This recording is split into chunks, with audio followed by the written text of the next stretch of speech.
qu'on peut être fidèle toute sa vie avec la même personne? On peut choisir de rester fidèle avec une personne, mais on va ressentir des émotions pour quelqu'un d'autre et on va ressentir l'attirance sexuelle pour quelqu'un d'autre. Si tu veux avoir une vie sexuelle épanouie, il faut se donner des rendez-vous pour faire l'amour. Je sais pas, vous prenez la date. Mais non, c'est une fausse croyance. Et c'est à cause de cette croyance que tout le monde se plante en amour et dans la vie sexuelle. Le nombre de femmes qui disent oui à un homme alors qu'elles ont un amant, l'homme qui vient le demander en mariage alors qu'elles ont quelqu'un d'autre, c'est quand même assez impressionnant. Je brise un gros... Pendant le mariage? Je devrais pas. Bonjour tout le monde et bienvenue sur Légende. Aujourd'hui, notre invitée s'appelle Thérèse Argot. Elle est sexologue, thérapeute de couple. On va aborder le sujet justement sur la séduction entre les hommes et les femmes, le désir, pourquoi on a plus envie, moins envie par moment. On va aborder tous les sujets importants. Est-ce qu'on est avec la bonne personne? Comment le savoir? On va lui poser beaucoup de questions à Thérèse. Et notre partenaire sur cette émission, c'est Goodvest, qui est une plateforme d'investissement dans des projets responsables. On a reçu d'ailleurs dans l'émission il y a quelques temps Aurore Jacques. Je vous mettrai le lien dans la description si vous voulez le voir après l'émission de Thérèse Argot, la sexologue. Vous verrez, on a parlé d'argent dans le couple. Elle a failli annuler son mariage à cause d'une engueulade autour de l'argent. C'est d'ailleurs un sujet important d'engueulade en couple, l'argent. On a aussi abordé l'investissement. Est-ce que entre les hommes et les femmes, c'est à peu près équivalent? On a vu qu'il y avait 2% de plus d'investissement réussi pour les femmes. C'est-à-dire que les femmes investissent mieux, de manière plus prudente. On a abordé tous ces sujets-là. Elle a d'abord travaillé dans le luxe, puis elle est partie dans ce domaine-là pour se sentir utile en proposant des investissements responsables. Donc ça s'appelle Goodvest. Vous pouvez aller voir sur goodvest.fr. Et avec le code Légende, vous avez toujours 3 mois de frais offerts dans la limite de 500 €. Vous pouvez aller voir donc sur goodvest.fr avec le code Légende, L-E-G-E-N-D. Et c'est parti avec Thérèse Argot, qui est sexologue et thérapeute de couple sur Légende. On y va. Bonjour, je suis Thérèse et avec Guillaume, on va parler d'amour, de sexualité, on va parler aussi d'infidélité, de plaisir, de désir, bref, de tous les sujets les plus importants dans la vie, puisque je suis thérapeute de couple, je suis sexologue, mais aussi je suis diplômée en philosophie, donc on va quand même réfléchir sur toutes ces grandes questions de la vie et de l'amour. Et ben voilà, bienvenue. Ça y est, c'est clapé. Ça va? Bienvenue Thérèse. Je suis contente d'être là. Tu es belge? Complètement belge. Je n'ai rien de français. Belge. Si, j'ai des enfants français, parce que leur père est français. Toi, Ouais. tu as 3 enfants aujourd'hui. J'ai 3 enfants, et alors j'ai des enfants qui sont grands, parce que je les ai eus super tôt. Mon premier, j'avais 20 ans. Donc j'en ai un qui a 19 ans, une autre qui a 17 ans, et un autre garçon qui a 13 ans. Donc 3 ados que j'adore. Putain, tu les as eus et tu en jeune. veux d'autres? Tu veux retourner un jour? Alors, il paraît que c'est à leur tour d'avoir des enfants, donc il faut que je fasse le deuil de la maternité. T'as envie d'être grand-mère? Mais j'adorais être grand-mère. Non, mais C'est moi, vrai? mais c'est ma passion. Je vais être une super grand-mère, tricoter, faire des trucs. Non, je me vois trop être grand-mère. Tu as 40 ans tout pile? J'ai là 40 ans tout pile. Je pense déjà être grand-mère. C'est totalement absurde. Je pense que toi, tu commences à avoir des bébés au moment où moi, je pense être grand-mère. Déjà, j'ai un prénom de grand-mère. Je m'appelle Thérèse. Thérèse. Donc, je suis destinée à être une grand-mère. Mais c'est vrai, en fait, par contre, c'est particulier parce que j'ai eu mes 2 premiers enfants en étant étudiante. Si vous nous regardez, si vous nous écoutez un podcast audio, Thérèse ne ressemble pas à une grand-mère. Tu n'es pas la grand-mère de base. Voilà. Merci de le dire. Quand on te voit, on ne se dit pas c'est une mamie. Ouais, non, On embrasse toutes les mamies en tout cas. Ouais, on les aime beaucoup. Mais c'est pas, tu n'es pas l'archétype de la mamie. Non, pas encore, j'espère. Mais en tout cas, ça va le devenir. Je vais adorer. Et c'est vrai que donc, je te disais que j'ai eu 2 enfants étudiantes. Donc, j'ai eu mon premier, je l'ai amené à la fac en philosophie à la Sorbonne. Je l'allaitais en cours. Il a fait un semestre de philosophie, cet enfant. Et puis après, j'ai eu ma deuxième. Elle a écouté de la sexologie. Voilà. Donc, mes enfants, je les ai emmenés à la fac avec moi. Tu es sexologue, Je suis sexologue. et thérapeute de couple et diplômée en philosophie. Ouais. En réalité, c'est que je suis d'abord diplômée en philosophie. En philo, j'ai toujours réfléchi sur les questions de l'amour, la sexualité, du couple. C'est un sujet qui te... Mais ça t'aimes m'a bien toujours passionnée. parler de ça, tu me disais Ouais. avant. Et après, du coup, je me suis spécialisée donc en sciences de la famille et de la sexualité, qui me donne vraiment une expertise sur ces sujets-là. Et puis, je me suis aussi formée pour être thérapeute de couple. Ça, c'est un vrai métier. C'est vraiment le médecin du cœur, quoi. Donc, tu as un problème de cœur, moi, je vais t'aider Tu as un cabinet? à faire en sorte que tu t'aimes plus. Ouais, j'ai un cabinet et je reçois plutôt, alors, pour être honnête, plutôt des jeunes, c'est-à-dire entre 18 et 45 ans. On est encore jeune, peut-être après 45 ans, mais je reçois moins puisque j'ai commencé toute jeune, donc j'ai forcément des gens de cette tranche d'âge-là. Et c'est des conseils pour quoi? Pour quand tu es en couple, pour être sûr d'être avec la bonne personne? Ah bah oui, pour, ça c'est une grande question. Est-ce que je suis repimenter avec la le bonne couple? personne? On va en parler après. Ouais, exactement. Là, la grande question. Est-ce que je suis avec la bonne personne? Ça vient souvent. Évidemment, toutes les problématiques d'infidélité, puis les problèmes aussi liés à la sexualité. Voilà, tous les problèmes sexuels, c'était aussi mon métier de les accompagner, les traiter. Est-ce que tu as beaucoup de couples fidèles? Je vais prendre le problème à l'inverse. Est-ce que j'ai beaucoup de couples fidèles? Est-ce que tu as vu plus de couples infidèles ou plus de couples fidèles dans ta vie? Mais Sois honnête. les couples infidèles, c'est ce que je vois quotidiennement et plusieurs fois par jour. Donc non, bien sûr que je vois énormément d'infidélité. Le problème, c'est qu'on pourrait dire déformation professionnelle, Thérèse. Forcément, ils viennent chez toi quand il y a un problème. Sauf que dans ma vie privée, je vois aussi beaucoup de gens qui sont infidèles. Ah, bien sûr. Alors tu sais, quand tu fais ce métier, tu vas n'importe où, à une soirée, à un dîner, à un mariage, à ce que tu veux. Les gens, ils se confient tout de suite à toi et donc tu sais toute la vie des gens. Tu crois à la fidélité dans le couple? Je crois que c'est possible. Ouais, je crois que c'est possible. Et puis d'ailleurs, moi, je l'ai vécu à des périodes de ma vie et puis je pense qu'il y a des personnes Non, mais qui tu l'as le vivent vécu aussi. à des périodes de ta vie. Ah oui, est-ce que C'est pour pas toute même- la vie... C'est pas tout à fait ma ouais, question. c'est- Je vais la repréciser. Est-ce que tu crois à la fidélité toute la vie? Je crois qu'il y a des personnes qui sont capables de ça, oui. Et je l'ai vu de mes propres yeux. Mais par contre, tout le monde n'est pas capable, à mon avis, et on n'est pas tous programmés pour ça. D'abord, moi, je pense que la fidélité, c'est pas naturel. On n'est pas fait pour rester avec la même personne toute notre vie. Donc, ça demande à un moment de poser un choix, de faire en sorte que ta vie, tu ne sois pas trop tenté, quoi. Donc, ça demande un peu de volonté et d'engagement. On n'est pas fait pour être fidèle. C'est vrai, on n'est pas du tout programmé pour rester avec une seule personne pour toute notre vie. Il faut arrêter avec cette idée-là. C'est pour ça que c'est une construction de se dire on va rester ensemble pour toute notre vie. Mais tu connais cette expression, l'amour dure 3 ans. C'est pas l'amour qui dure 3 ans, c'est le sentiment amoureux qui dure maximum 3 ans. Mais ça veut dire qu'au-delà de 3 ans, il va falloir faire des efforts pour vouloir être encore connecté à l'autre et rester fidèle. Si tu fais rien, ça va être compliqué. Attends, après j'ai une autre théorie là-dessus sur la fidélité, mais je voulais en parler. Parce que il y a des gens qui sont fidèles, qui vont dire « Ah mais moi, j'ai toujours été fidèle à mon mari ou ma femme. » Ok, mais moi je pense que tu peux dire que tu étais fidèle à une seule condition. Le jour où tu es tombée amoureuse d'un autre homme, où tu as eu du désir sexuel pour un autre homme, et que lui aussi pour toi, et que tu t'es dit « On se désire, mais on va décider de ne rien vivre ensemble », là tu peux dire que tu es fidèle. Mais les gens qui sont fidèles par manque d'opportunité, par manque d'occasion, je le dis tout le temps. ils sont pas des vrais fidèles. Ouais. C'est-à-dire, c'est facile. Si personne est attiré par toi, si personne est amoureux de toi, c'est facile d'être fidèle. Je l'ai dit encore à une femme tout à l'heure en consultation. Parce qu'elle me dit « Ah, je suis avec mon mari depuis toujours. Moi, je suis fidèle. Oui, mais elle me dit qu'elle n'est pas bien dans son corps, qu'elle a plein de kilos en trop, que si t'as jamais personne qui est tenté par toi, c'est plus facile. » Qu'est-ce qu'on apprend en études, justement, pendant les études et le diplôme pour être sexologue? Alors, moi, j'ai vraiment fait des études pluridisciplinaires. Ça veut dire qu'on apprend plusieurs matières. Donc, il y a à la fois, on va dire, un tiers de mes cours, c'était toute la compréhension du corps. Comment fonctionne le corps, la mécanique de la sexualité, tout ça. Donc ça, c'est le côté, on va dire, plus médical, physiologique.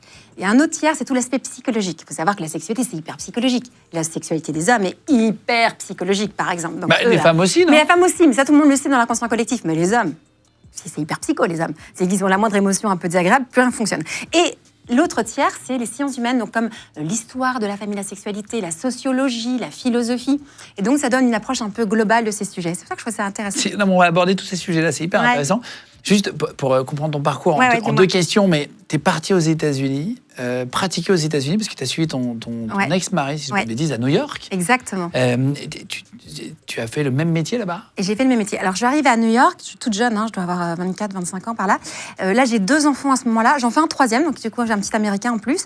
Et là, j'ouvre un cabinet en conseil en vie affective, relationnelle et sexuelle pour la communauté francophone de New York. Donc, je reçois des expats ou des gens qui habitent là-bas et je les accompagne dans leurs difficultés. Et c'est là que je commence vraiment à pratiquer. Et puis aussi, j'écris pour un magazine new-yorkais, des petites chroniques sur, je ne sais pas comment ça s'appelle, Love in New York. Et puis j'aime bien aussi écrire sur ces sujets pour partager ce que j'entends et ce que je comprends au plus grand nombre. Alors, toi qui as fait sexologue aux États-Unis et en France, quelle est la différence de sexualité entre les deux? Non, mais tu sais qu'il y a vraiment une différence. Non, oui, c'est pas pareil. D'ailleurs, je me souviens, j'avais fait un article en disant, en fait, tu sais, chaque pays a un peu sa réputation. Mais même, on peut dire, on a une réputation, je sais pas, la brésilienne a une réputation, la française a une réputation, l'américaine a une réputation, d'ailleurs, toutes plus sulfureuses les unes que les autres. La belge, par exemple, moi qui suis belge, on n'a pas de réputation en matière d'amour et sexualité, c'est juste nul. Et en fait, ce qui est intéressant, c'est que l'américaine, elle va avoir un truc, en tout cas, là, je fais des grandes généralités, évidemment. Non, mais c'est ça, c'est ce qu'on te demande. Là. Voilà, c'est une grande généralité, mais souvent, c'est un peu quand même très mécanique, quoi, très poreux, j'ai compris comment est-ce qu'il fallait faire et donc je vais le faire. Il n'y a pas beaucoup le côté spontanéité, tu vois, légèreté. Et donc, je crois que c'est pas très rigolo, la sexualité avec des Américaines et la vie amoureuse des Américaines. Oh, je dis ça, je devrais pas le dire. Mais tu vois ce que je veux dire ? c'est un peu, tu vois, tout est un peu figé, un peu déjà écrit, tu vois, un peu scénarisé. Alors que... Moins spontané. Moins spontané. Moi, je dirais ça, vraiment, c'était ce qui m'avait le plus marqué quand j'étais là-bas. Tu vois, tout est très Pourtant, le spontané. porno, il vient de chez eux, tu te dis, Mais tiens... attends, c'est les plus grands consommateurs de pornographie. Oui, c'est plus grand. Ouais. Alors, je dis ça, c'était les premiers plus gros consommateurs de pornographie. Depuis 2024, c'est les Français les plus gros consommateurs de porno. Ah bon? Ouais, premiers mondiaux. Les plus gros consommateurs de pornographie sont les Français l'année dernière. Mais peut-être que ces chiffres sont aussi un peu augmentés parce qu'il y a eu les JO et que le monde entier est venu en France. Ah, c'est possible. Et qu'il faut croire que les sportifs ou les amis des sportifs consomment pas mal de pornographie. Mais de toute façon, ils sont sur le podium. T'es revenu à 30 ans et demi, je crois. Après, t'as passé un peu de temps là-bas et t'es revenu après en France. Ouais. Qu'est-ce qui t'a marqué justement quand t'es rentré en France dans ton métier? T'as commencé à revoir des Français. Qu'est-ce que tu t'es dit? Tu t'es dit, ah oui, tiens, j'avais oublié ça. Alors, moi, il y a une chose qui m'a quand même marqué, c'est que pendant que j'étais aux États-Unis, à Paris, enfin en France, il y a eu ce fameux débat mariage pour tous qui a créé une espèce de tension autour de la sexualité très forte. Et moi, j'ai rien vécu de tout ça. Donc, j'étais pas là en France à ce moment. Et je suis arrivée après la bataille. Et quand je suis arrivée, je trouvais que le climat était tendu sur ces sujets. Et alors, quand je suis arrivée en France, ce que j'ai fait, c'était beaucoup d'éducation affective et sexuelle. Donc, je vais dans les écoles, j'ai parlé d'amour, de sexualité. Et j'ai remarqué que les débats qui avaient animé la France, habitaient le cerveau des jeunes, des adolescents. C'est-à-dire qu'une des questions qu'on me posait le plus, c'est « Mais madame, comment est-ce qu'on sait si on est homosexuel ou si on ne l'est pas ?» Et cette question, elle était très présente auprès des jeunes. Et je me suis rendu compte que, eux, vu qu'on parlait du mariage pour tous, ils se posaient la question, mais peut-être que moi aussi, je suis homosexuelle ou je suis bisexuelle. Et ça m'a beaucoup interpellée. Et c'est quoi la réponse que tu leur donnais? Alors moi, la si on te l'a posée, c'est qu'il y a plein de gens qui se la posent. Moi, la réponse que je donne, c'est que être ou pas être homosexuel, c'est la question qu'il ne faut pas se poser. C'est-à-dire que la sexualité, il ne faut pas la poser avec le verbe être. Toi, t'es toi, moi, je suis moi, Thérèse. Et il se fait qu'en ce moment, j'ai une relation amoureuse avec un homme. Mais je ne suis pas hétérosexuelle, comme si tous mes désirs étaient dirigés vers tous les hommes. J'aime cet homme-là, j'aime cette femme-là. En fait, finalement, on aime une personne. Et donc, ce qui me gêne beaucoup, c'est qu'on essaye un peu de nous forcer à se mettre dans des cases, dans des catégories. On te force à choisir. Tu dis, t'es libre, hein. Tu fais ce que tu veux de ta vie. Mais il faut que tu choisisses. T'es quoi? T'es hétéro, t'es bi, t'es transsexuel, t'es machin. Et on met les gens dans des cases. Et moi, je pense qu'il faut refuser de se mettre dans des cases. Dire, voilà, je suis moi. Et il se fait qu'en ce moment, je suis amoureuse d'une autre femme, je suis amoureux d'un homme, je vis telle chose. Essayez d'utiliser le verbe avoir quand vous parlez de sexualité. Vous allez voir, vous avez beaucoup plus de liberté parce que c'est des choses qui bougent, qui évoluent. On n'est peut-être pas amoureux de la même personne qu'il y a 5 ans, ou même il y a 5 mois, ou même il y a 5 jours. Ça change, quoi, tout ça. Donc le problème, c'est ça, c'est le côté figé. T'as été amoureux d'hommes très différents, toi? Différents dans leur personnalité? Oui. En fonction de ton âge? Oui, très. Et parfois, tu dis, mais grosse erreur de casting. Non, pas erreur de casting, c'est qu'à ce moment-là, c'était peut-être la bonne personne qu'il me fallait. Et j'ai découvert des choses sur moi qui étaient importantes. Ouais. On va parler justement du célibat. En 2024, je vais vous donner les chiffres à l'époque, 7,2 millions de Français, donc 7 200 000, étaient sur les applications de rencontres, justement en ligne. Deuxième pays d'Europe à les utiliser, le plus derrière l'Allemagne, qui a 7,5 millions d'utilisateurs. C'est quoi ton avis sur les applications de rencontres? Alors, les applications de rencontres, elles ont ceci de particulier, c'est qu'en général, elles vont faciliter quoi? La rencontre sexuelle. Le plan cul, quoi. Le plan cul, comme on dit, d'accord, vulgairement. Mais l'application de rencontre n'a pas pour objectif que tu rencontres le grand amour. Alors, bien sûr, tu as toujours un pote qui connaît un copain qui a rencontré sa femme ou son mari grâce à une application de rencontre. Mais on a besoin de ces histoires parce que ça nous fait rêver. Tu dis, peut-être que ça va m'arriver aussi. Il y a des gens, bien sûr, des gens dans l'équipe qui se sont rencontrés sur les applications. Ça arrive, mais ce n'est pas du tout l'objectif au départ de l'application. Elle n'est pas créée pour que tu rencontres le grand amour. Ça, c'était les sites de rencontres, les premiers sites de rencontres, c'est genre Mythique ou quoi. Tout peut te faire rencontrer l'amour, en vrai. Oui, le bureau. Mais quand même, la façon dont est organisée l'application, elle est faite quand même sur un principe addictif. C'est-à-dire qu'en fait, tu vas retourner plusieurs fois pour aller voir ces personnes qui ne demandent qu'à te connaître. Et donc, tu arrives et au début, ça te pousse dans ton ego parce que tu te dis, mince, je peux rencontrer plein de gens super. Et je ne sais pas si vous connaissez comment ça fonctionne là tous, mais l'histoire de l'algorithme qui fait que on va tous, quand tu arrives sur l'application, tu vas avoir une cote. Tu connais cette cote de désirabilité? Tu connais cette histoire ou pas? Alors, on m'en a parlé, mais vas-y, explique-le. C'est super important. Tu arrives sur l'appli. Au début, tu es là, waouh, il y a plein de femmes superbes, il y a plein de mecs incroyables. Moi, une fois, j'ai été pour une émission, puis tu vois des mecs, me dis, mais ils n'existent pas, ces mecs, dans la vraie vie, pourquoi je les vois jamais? Et là, le gars m'explique, mais si, T'as les plus beaux de tout Paris, là, devant toi. On te met d'abord des hommes magnifiques. Toi, tu dis, je pourrais peut-être aller choper ces hommes-là. Ça te booste. Mais dans ton, tu vois, narcissiquement, c'est génial. Ouais. Tu vois, en plus, en général, quand tu vas, t'es un peu down. Quand tu vas. Tu dis, putain, mais en fait, ça existe. Ah ouais. Tu dis, ouais, mais c'est je quand peux me même taper. rarement les gens que tu croises dans la vraie vie. Exactement. Et après, pour avoir... pour parfois connaître des potes qui ils me montrent leur profil Tinder, putain, c'est pas les mêmes non plus. Exactement. C'est la photo, il est à la plage l'été, bien musclé, exactement. biceps saillant, alors que c'est pas toujours le cas. Donc tu rencontres. Après, tu vas avoir ce système de like et tout qui va vraiment te booster. Tu vas faire cette rencontre et puis si elle n'aboutit pas, ce qui est quand même souvent le cas, tu vas de nouveau être triste et tu vas avoir ton estime de toi qui va être complètement en chute libre. Pour te rebooster, qu'est-ce que tu vas faire? Tu vas retourner sur l'appli pour te dire « Ah, mais je pourrais rencontrer d'autres personnes. » Et en fait, comme ça, tu fonctionnes dans un principe d'addiction. Mais attends, ce qui est hyper important, c'est de savoir que quand tu vas sur l'appli, des applis comme Tinder, je peux citer des noms comme Tinder, tu as ce qu'on appelle une cote de désirabilité. C'est-à-dire qu'ils font une photo de toi, là, tu vois, ils te voient, toi, Guillaume, il dit « Attends, on va lui donner combien, là? En fonction de comment tu es habillé, ton style, etc. » Tu vas avoir une photo. Et tu vas avoir, une note sur 10. En fonction de ta photo, tu vas avoir une note, tu vois. Et en fonction de ta note, tu es classé. Donc forcément... Les 8 avec les 8, les 9 avec les 9. Les 10. Non. C'est beaucoup mieux foutu que ça. Toi, imaginons que tu es une 6 sur 10, ok? Mais sur l'appli, tu vas avoir des gens qui sont des 8 sur 10 ou des 9 sur 10. Pourquoi est-ce qu'on va faire ça? Parce que ça va te donner, tu vois, ça va te booster. Tu vas dire, oh génial, je pourrais avoir accès. Sauf que le mec qui a un 8 sur 10, il voit pas les 6 sur 10. Donc toi, tu le vois, mais lui, il te voit pas. Et c'est comme ça que ça fonctionne aussi, qui fait que tu restes toujours en train de regarder et espérer que tu pourras avoir quelqu'un de bien. Mais c'est vraiment intéressant de comprendre le fonctionnement parce que... Et ça te fait voir des gens qui, de toute façon, te verront jamais. Lui, il te voit jamais. Comme ça, tu rêves un peu. Exactement, tu as besoin de rêver. Et alors, moi, ce que je vois aussi quand même pas mal dans mon cabinet, là, vraiment aussi plus sérieusement, encore, parce que déjà, ce truc-là est assez surprenant, c'est que tu peux te mettre en couple et tu commences une histoire avec quelqu'un. Alors, au début, c'est merveilleux. En général, tu as une petite période de lune de miel. Quand tu commences à voir les défauts de l'autre, tu sais, quand il commence un peu à t'emmerder sur certains points, tu dis, peut-être que je pourrais avoir mieux. Et là, tu retournes sur l'appli. Et tu regardes si tu pourrais peut-être pas avoir une meilleure meuf ou un meilleur mec. Et en fait, c'est ça le truc. Donc, c'est très compliqué d'arrêter les applications. D'ailleurs, c'est souvent un sujet de conflit dans un couple. Ça a quel impact, d'ailleurs, les applis dans la société actuelle? C'est un impact que la plupart des gens se rendent compte par là. C'est-à-dire qu'au lieu d'aller rencontrer la personne et aller parler, je sais pas, tu prends l'avion, tu prends le bus, tu parles aux gens qui sont en face de toi, tu vas sur l'appli. Et il y a un truc un peu plus comme sécurisant. Moi, je travaille beaucoup, je te dis, avec des jeunes et aussi avec des étudiants. Ils me disent, mais c'est tellement plus facile avec une appli, comme ça, t'es sûr de l'intention de l'autre.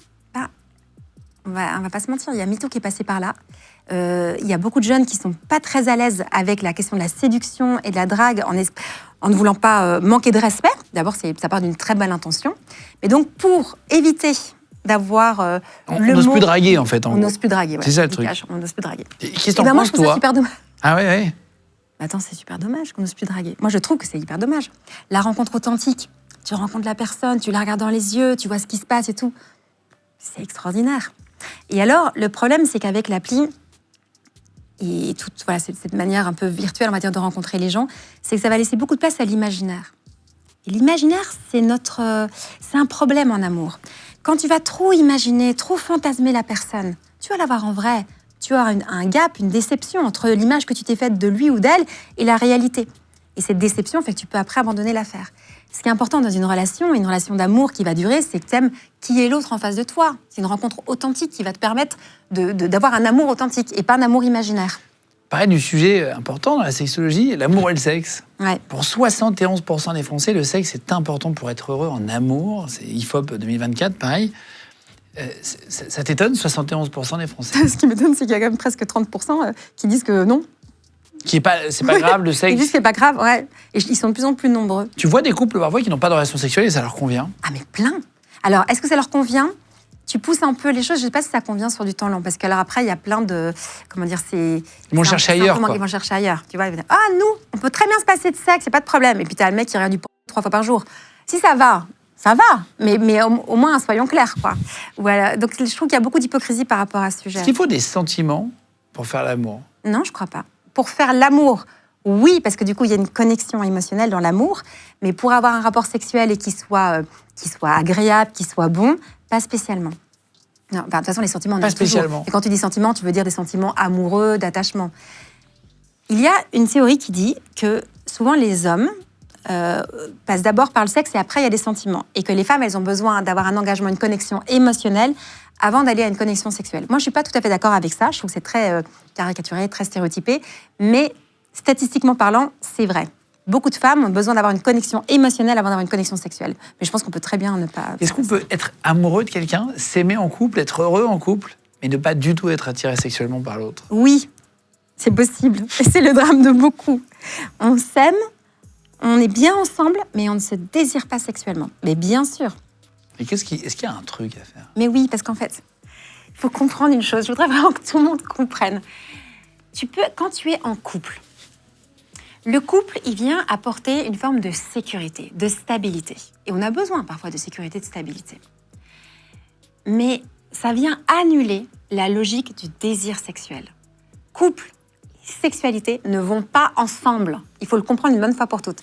Bon, parce que tu vois l'autre se brosser les dents, t'es machin, t'es dans un quotidien pas sexy, quoi. T'es dans un quotidien pas sexy, il est toujours là. Le désir, il naît dans le manque, dans l'absence, dans l'interdit. C'est parce que je ressens le manque que j'ai le désir.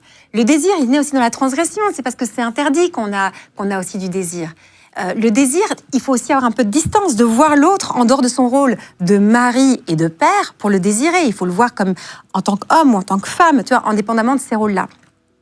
Quand tu es en couple, tu as cette vie domestique qui fait que ça vient annuler, ça vient casser toute la logique du désir.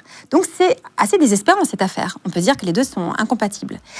Pourquoi est-ce que je veux le partager? C'est que une fois qu'on sait que les deux vont pas ensemble, que quand tu vas te mettre en couple, quand tu vas habiter avec l'autre, pire, quand tu deviens parent, c'est fini, ta vie sexuelle, elle est terminée. Elle est terminée si tu ne fais rien. Avoir des enfants, ça abîme la vie sexuelle de tous les couples. Le papa et la maman. Mais papa et maman, on ne désire pas un papa ou une maman. Après, tu vois ta femme comme une mère. Exactement. Si tu vois ta femme comme une mère, c'est terminé pour toi. Si tu vois ton mari, ton homme comme le père, tu n'as pas de désir en tant que tel. Ce qui est important de comprendre, c'est que au départ, ça va atteindre ton désir sexuel. Donc on pourrait se dire, ça ne marche pas, il faut arrêter. Ou alors, et c'est là qu'il y a une solution, c'est qu'une fois qu'on comprend ça, on sait que pour entretenir la flamme, pour que le désir continue à exister alors qu'on habite ensemble... Est-ce que c'est possible? Oui, c'est possible. Il va falloir mettre des choses en place. Il va falloir se voir à l'extérieur de la maison. Donc on se fait des restos à l'extérieur. C'est la question la plus posée. J'ai tapé sur Internet, question à poser à un sexologue, pour regarder un peu le type de questions, de sujets qu'on pourrait aborder dans l'émission. Première question, c'est comment faire revenir le désir dans un couple? Oui, c'est possible de faire revenir le désir dans un couple. Ça veut dire si ça a déjà existé, s'il y avait du désir, on peut faire ressusciter quelque chose qui a déjà existé.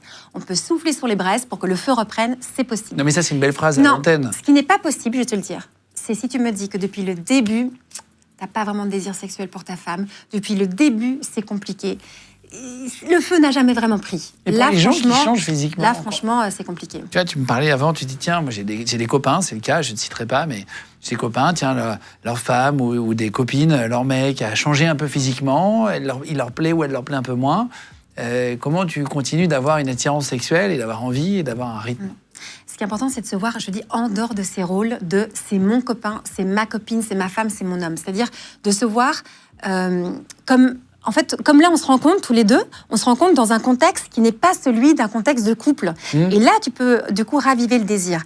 C'est ça, en fait, que les couples, en général, vont laisser tomber. Et putain, mais là encore, en consultation, tu vois, hier, il y a une femme qui dit « Je n'ai plus de désir pour mon mari ». Donc, un grand classique. Elle est jeune, hein, tu vois, elle a 34 ans, ça fait genre 4 ans qu'elle est avec son mec.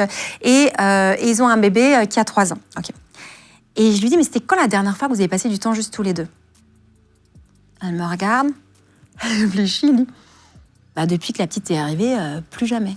Alors, cherche pas ailleurs. Hein. Si t'as plus passé de temps avec ton mari, avec ton compagnon, à faire un petit resto, un week-end, des vacances un petit resto, et tout. Est-ce que ça va arriver la flamme sexuelle? Ça veut dire que tu vas passer du temps pour te reconnecter avec l'autre, pour te reséduire, pour passer. C'est ça la clé. Donc c'est faisable. C'est faisable à une condition, c'est que tu prennes soin de ta relation. Je t'illustre ça autrement. Le feu, la sexualité, c'est comme un feu.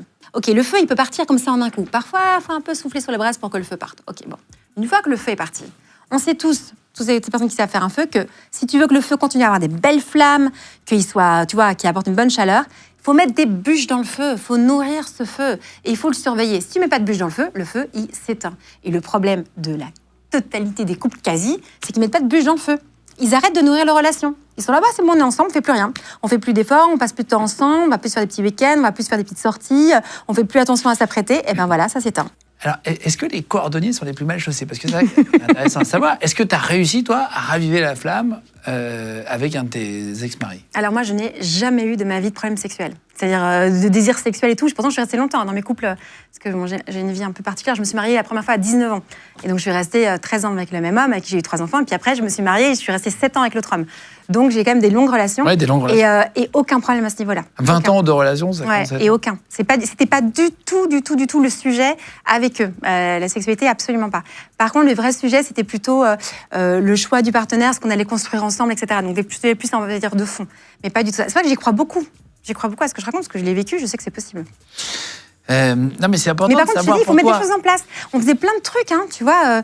Tu vois, c'est mettre de la spontanéité, du jeu dans la relation. Tu vois, c'est par exemple un truc que j'ai toujours fait, et je trouve que c'est un super conseil à donner, c'est que si tu veux avoir une vie sexuelle épanouie, je sais que c'est contre-intuitif, mais il faut se donner des rendez-vous pour faire l'amour. Personne n'y pense. J'ai mais toujours je t'assure que entendu c'est le la clé. contraire, justement. Mais À chaque fois, quand j'en ai parlé en couple, c'est « Ah non, mais on va pas se dire qu'on fait ça le mardi non, et le mercredi. tu te dis, par exemple, le dimanche soir, c'est pour nous. Donc on n'accepte rien, des copains, des machins, etc. Et là, tu couches les gamins hyper tôt si t'en as. Et c'est ton moment. On va se faire du bien physiquement. Attends, quand on est dans cet espace-là, on fait ce qu'on veut. Peut-être qu'on va juste faire des petits massages, peut-être qu'on va juste être nuls l'un contre l'autre, peut-être qu'on va faire l'amour, peut-être qu'on va prendre un bain ensemble, mais on va se faire du bien sexuellement. On va se donner du plaisir sexuellement à ce moment-là. Ça, c'est au moins un temps réservé, parce qu'on a des vies un peu de dingue. Parfois aussi, quand on a des jeunes enfants, c'est compliqué. Et je t'assure que c'est le secret des couples heureux sexuellement, c'est qu'ils prennent le temps et qu'ils s'est réservé dans leur agenda. Donc Bah, tu bien te sûr. dis, tiens, ce soir, on va Dimanche faire... soir, mercredi soir, je sais pas, vous prenez la date. Mais non, parce que On m'a toujours dit ça en couple. Non, mais ça, c'est une Faut pas fausse... calibrer le... C'est une fausse croyance, c'est une fausse croyance. Et c'est à cause de cette croyance que tout le monde se plante en amour et dans la vie sexuelle. C'est pas du tout. Et je vais te donner une réponse à ça. Les amants. Pourquoi ça marche super bien sexuellement? Parce qu'ils se donnent des rendez-vous. On va se voir jeudi soir à 19h, de 19h à 20h. On sait où on va se voir. On sait comment on va s'habiller. On sait ce qu'on va faire, parce qu'on en a discuté. Eh bien, ça se passe bien. Et ils ont un autre truc aussi, que moi je pique tout aux amants, en fait. C'est ça ma technique. C'est que les amants, ils font un truc, c'est quand ils se retrouvent, ils parlent pas de logistique, ils parlent pas des beaux-parents, ils parlent pas des enfants, ils parlent que des trucs qui les animent. Mais pas des trucs chiants, quoi. Pas des trucs chiants. Ouais, c'est vrai. Et bien nous, dans mes couples, à chaque fois j'installe ça. Quand on sort, on se fait un resto, on part, on va en soirée, on n'est pas dans nos rôles de parents et on est juste, moi je suis moi Thérèse avec toi et on va passer une pure soirée. Et ça, c'est vraiment aussi une clé pour raviver la flamme. En fait, il faut jouer aux amants. Tu disais tout à l'heure, les hommes, c'est très psychologique. Ah ouais. C'est toujours ce que j'ai entendu pour les femmes, moi, sexuellement. Mais les hommes, c'est bien pire que les femmes. C'est hyper psycho, un homme, Pour parler dans leur vie sexuelle. Il y a beaucoup de mystères autour de l'orgasme. On va parler de l'orgasme et y revenir, mais c'est quoi la différence entre l'orgasme masculin et féminin? Masculin, on sait ce qui se passe, voilà. Qu'est-ce qui se passe chez les femmes? En fait, ce qui est intéressant, c'est qu'aujourd'hui, quand on parle d'orgasme, dans l'imaginaire collectif, on imagine de quelque chose un peu mécanique. C'est une histoire de frottement, de stimulation sur les zones érogènes pour atteindre un plaisir. Mais en réalité, l'orgasme peut être aussi un orgasme, on va dire, plus énergétique. C'est un peu bizarre quand je le dis comme ça, mais c'est que dans la rencontre sexuelle, il y a un partage d'énergie. L'homme va donner de l'énergie à la femme, et elle peut être ressourcée, être remplie de cette énergie qui va lui donner une force dans sa vie. C'est-à-dire que tu peux vivre la sexualité et le plaisir d'un point de vue mécanique. Oui, les femmes aussi, tu appuies sur un bouton d'une certaine façon et puis tu as du plaisir. C'est facile. Mais ça n'a rien à voir, avec le plaisir que tu peux ressentir quand tu fais l'amour avec un homme qui vient tout au fond de toi et qui l'éjacule en toi et qu'on est synchro au niveau de l'orgasme et ça te comble mais entièrement, ça diffuse en fait cette énergie partout dans ton corps, c'est-à-dire c'est pas seulement localisé au niveau de ton sexe et ça te donne une force dans la vie de dingue. Et malheureusement, il y a très peu de femmes qui ont accès à ce plaisir-là, ce plaisir qui est vraiment dans l'union sexuelle et qui est pas juste une stimulation extérieure, quoi. Tu comprends ce que je veux dire ou pas trop? Tu vois, il y a un plaisir mécanique et un plaisir énergétique. C'est vrai que c'est difficile à expliquer comme ça, en train de se parler tous les deux de quelque chose qui au départ se vit. Mais ce plaisir-là, il est vraiment dans un abandon, dans un lâcher-prise et dans une connexion parfaite. D'abord avec soi, moi en tant que femme, d'être hyper connectée avec moi-même. ce qui est compliqué pour la majorité des femmes, d'être connectées avec elles, parce qu'elles sont connectées avec tout sauf avec elles, c'est-à-dire qu'elles pensent à 1000 choses à la fois. Si tu penses à 1000 choses à la fois, tu ne pourras pas avoir de jouissance. Donc d'être connectée avec ses sensations et d'être vraiment, en fait, de se laisser aller au fur et à mesure, de ne plus faire attention au jugement de l'autre sur toi. Tu te laisses aller, tu deviens un peu sauvage, mais dans le beau sens du terme, avec une respiration, avec des gémissements, et tu te laisses complètement aller dans un lâcher-prise total. Il n'y a rien de meilleur sur Terre à vivre, à mon sens, que ce plaisir-là. Non, mais c'est extraordinaire. Et alors, ce qui est génial pour nous, les femmes, là, je suis désolée, mais ça, c'est extraordinaire d'avoir un corps de femme, c'est qu'on a un corps qui est fait pour le plaisir. Le corps des femmes est fait pour la jouissance. On a une capacité de jouissance qui est extraordinaire et qui est plus importante que celle d'un homme. Donc, on voit bien qu'il y a cet organe, le clitoris, qui est entièrement dédié au plaisir sexuel. Et il y a des terminaisons nerveuses, mais tellement pour qu'on ait beaucoup de jouissance.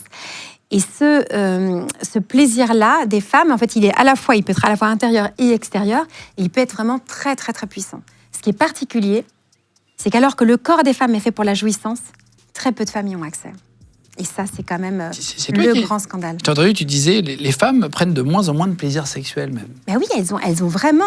Les femmes sont très insatisfaites dans leur vie sexuelle. Pourquoi ? Parce que justement, elles sont dans une perspective très mécanique par rapport à la sexualité.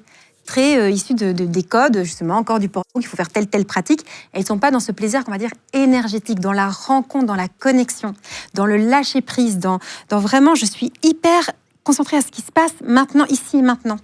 Et ça, c'est vrai que ça demande d'être un peu initié. Ça a changé avec la société aujourd'hui ? Alors, je pense que ce qui a changé dans notre société, c'est qu'on est tellement dans un culte de la performance, de l'efficacité.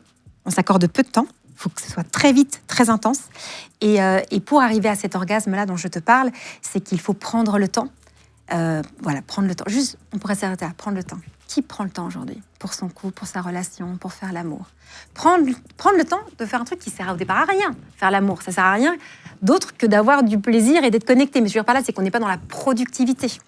Et ça aussi, aujourd'hui, c'est difficile. On va pas s'accorder du temps. Est-ce qu'il y a un rapport avec l'homme aussi ? Est-ce que l'homme doit changer quelque chose ? Prendre plus le temps ? Ah bah oui, attends, l'homme. Pour qu'il puisse permettre à cette femme d'avoir ce plaisir intense, l'homme, il doit faire 2 choses qu'il a souvent du mal à faire. Il doit savoir se maîtriser et écouter hyper attentivement sa femme parce que c'est elle qui va dire « c'est bon, maintenant tu peux venir ». En fait, ce qu'il faut bien comprendre pour avoir une vie sexuelle épanouie, en tout cas dans cette relation homme-femme, si je prends l'acte sexuel dans la pénétration. Je vais te donner un exemple pour que tu comprennes ce que je veux dire. C'est que la femme, elle reçoit, l'homme, il vient. Eh bien, c'est comme quand tu reçois chez toi. Quand tu reçois chez toi, l'invité ne vient pas en disant « ouais, je viens chez toi ce soir ». Non, d'abord, tu l'invites. Tu lui dis « ouais, tu peux venir ». Donc, c'est la personne qui reçoit qui lance l'invitation. Une fois que tu arrives, quand tu es bien élevé, tu arrives chez l'autre, puis tu fais d'abord un petit compliment. Tu mets ton hôte à l'aise. « Ah, c'est beau chez toi, ça sent bon. C'est trop bien ta nouvelle déco. » Tu mets l'autre un peu à l'aise. Quand tu es invité, c'est pas toi qui dis « bon, tu peux balancer l'apéro, vas-y, quand est-ce qu'on mange ?» Non, tu vas t'adapter à ce que ton hôte a prévu pour toi. Donc c'est moi qui te reçois, c'est moi qui te dis ce qu'on va prendre à l'apéro, combien de temps va durer l'apéro, quand est-ce qu'on va manger, ce qu'on va manger. Dans ce cas-là, c'est la femme. C'est la femme. Oui. Qui dirige. C'est ça, qui C'est la femme qui initie. Oui. C'est la femme qui initie, c'est la femme qui conduit, et parce que c'est elle qui reçoit. Le problème, c'est que c'est pas comme ça que ça se passe dans la plupart des couples. Si tu comprends que toi, en tant que femme, t'es initiatrice dans la sexualité, puisqu'il vient en toi, c'est à toi à dire quand est-ce qu'il peut venir en toi et quand est-ce que c'est le bon moment. Je te parle de l'orgasme, par exemple, à la fin. C'est pas l'invité qui dit « vas-y, balance le dessert ». C'est toi qui reçois qui dit « c'est maintenant le dessert ». Enfin, tu vois, c'est maintenant la finale. Et en fait, il faut aussi, du coup, s'exprimer en tant que femme. Il faut quand même donner les petites infos. Si tu fais l'étoile de mer, ton mec, il est paumé. Si tu fais l'amour dans le noir et on voit rien, il est paumé, il sait pas où est-ce que t'en es. Donc toi, en tant que femme, il faut assumer ce que tu ressens, pouvoir dire les choses, pouvoir les exprimer. Alors, il y a plein de façons de les exprimer, avec des mots, avec des gémissements, avec ce que tu veux, mais transmets le message pour qu'il sache quand est-ce qu'il peut venir en toi. Et puis, quand est-ce que tu aimes, quand est-ce que tu n'aimes pas. Mais voilà, exactement. Mais il y a beaucoup de femmes qui sont très mal à l'aise avec ce rôle-là. Elles n'aiment pas être initiatrices, elles n'aiment pas trop s'exprimer, elles n'aiment pas trop guider la danse. Est-ce qu'il faut dire ces fantasmes en couple très librement, ou il faut en garder un petit peu pour soi et le faire comprendre? Alors, surtout qu'il ne faut jamais faire, c'est faire ces fameuses discussions en disant « Et toi, c'est quoi tes fantasmes ?» Et on se fait une espèce de liste en disant « Alors, c'est ça. » Ça, il ne faut pas faire. Pourquoi il ne faut pas faire? Parce que ce n'est pas une histoire de catégorie, je ne sais pas, de trucs à cocher. Et après, pire, ne faites jamais l'erreur de dire ce que vous avez fait ou pas fait. Ah, moi, ce fantasme-là, j'ai déjà fait avec Pierre Paul Jacques et tout. Non. Vraiment, erreur, ne faites pas ça. Parce qu'au moment même, c'était à ta soirée, c'était... Ça, je l'ai fait quelques fois avec elle. Non. Ça, c'est pas... Non, jamais faire ça, c'est une grosse connerie. Erreur de débutant. T'as la discussion, en général, tu sais, c'est le soir, t'es un peu picolé, tu commences à parler de ça. C'est très sympathique sur le moment de se parler de ses fantasmes et de ce qu'on a déjà vécu. Mais fais attention que dans 6 mois, elle te ressorte pas le dossier. Ouais, quand t'as fait ça avec une telle et tout, là, ça peut se retourner contre toi. Donc, non, on évite. Par contre, ce qu'il faut faire au niveau des fantasmes, c'est que c'est très intéressant de les utiliser pour raviver la flamme, pour raviver le désir, pour créer de l'excitation. Concrètement, ce qu'on fait, on est tous les deux Imaginons que t'es chez toi dans ta chambre. Franchement, t'es chez toi depuis des années dans la même appart, dans la même chambre, et t'as tes gamins à côté qui dorment. Rien de glamour, rien de sexy, que des trucs qui font que t'as aucun désir sexuel. Et heureusement, nous, les êtres humains, on a un imaginaire. Et donc, tu peux utiliser cet imaginaire. Tu dis à ton mec, tu voudrais qu'on soit où, là ? Là, ce serait trop bien qu'on soit, je sais pas, sur une plage, il ferait chaud, tu vois, on serait là tous les deux sur une plage. Ok, tu te transportes ailleurs. Et on ferait quoi ? Et là, tu commences à imaginer. Et tu construis avec ton mec, avec ta nana, un scénario. Construis une histoire. Alors ça, c'est le niveau 1. Je veux dire, c'est un peu de rose, là. Hein. Le niveau 2, voilà, c'est pour ça que je dis, ça, c'est le niveau 1 pour les débutants. Après, évidemment, tu ramènes, tu fais niveau 2, tu commences à dire, il y aurait d'autres personnes sur la plage. Ils feraient des trucs. Et niveau 3, ces autres personnes, ils feraient des trucs aussi avec toi. Et là, tu commences à bien t'enflammer, bien te chauffer. Fantasme à fond. Alors moi, j'ai juste la petite règle. S'il faut les faire. Justement, la petite règle, c'est tu mets pas de vraies personnes dans ton histoire. Si tu dis, et alors là, il y a la voisine qui vient. Sur le moment, c'est très sympathique. Mais quand tu recroises la voisine le lendemain matin, ça marche pas du tout. Fais pas ça. Pas de vrai personnage. Invente, elle serait grande, petite, grosse, tout ce que tu veux, mais invente ton personnage. Et là, on peut y aller. Et on peut se raconter des trucs, mais on peut aller très, très, très, très loin. T'es hyper excité, tu finis par faire l'amour. En réalité, t'es dans ton lit avec les gamins à côté, mais t'as vécu un bon moment. Les fantasmes, ça sert à ça. C'est l'imaginaire, quoi. Utilisez votre imaginaire. Les couples heureux sexuellement, c'est ceux qui savent utiliser leur imaginaire. Et franchement, on peut aller très, très, très loin avec leur imaginaire. Il y a 15 millions de couples en France aujourd'hui. C'est une estimation, voilà. Tu disais qu'il y a une règle des 3 A et des 5 R. Ah oui, ça c'est des règles. C'est pour dire que c'est une question qu'on peut se poser, c'est est-ce que je suis avec la bonne personne ? Alors, est-ce que d'abord, cette personne, est-ce que je l'aime ? C'est la grande question que tout le monde pose. Comment est-ce qu'on sait qu'on aime quelqu'un ? Quand tu trouves cette personne hyper belle physiquement, c'est pas de l'amour, c'est de l'attirance, c'est de l'attraction, d'accord ? Quand tu as des sentiments amoureux pour quelqu'un, attention, c'est pas de l'amour. Ça, c'est de l'affection, t'aimes avec ton cœur. C'est pas encore ça, l'amour.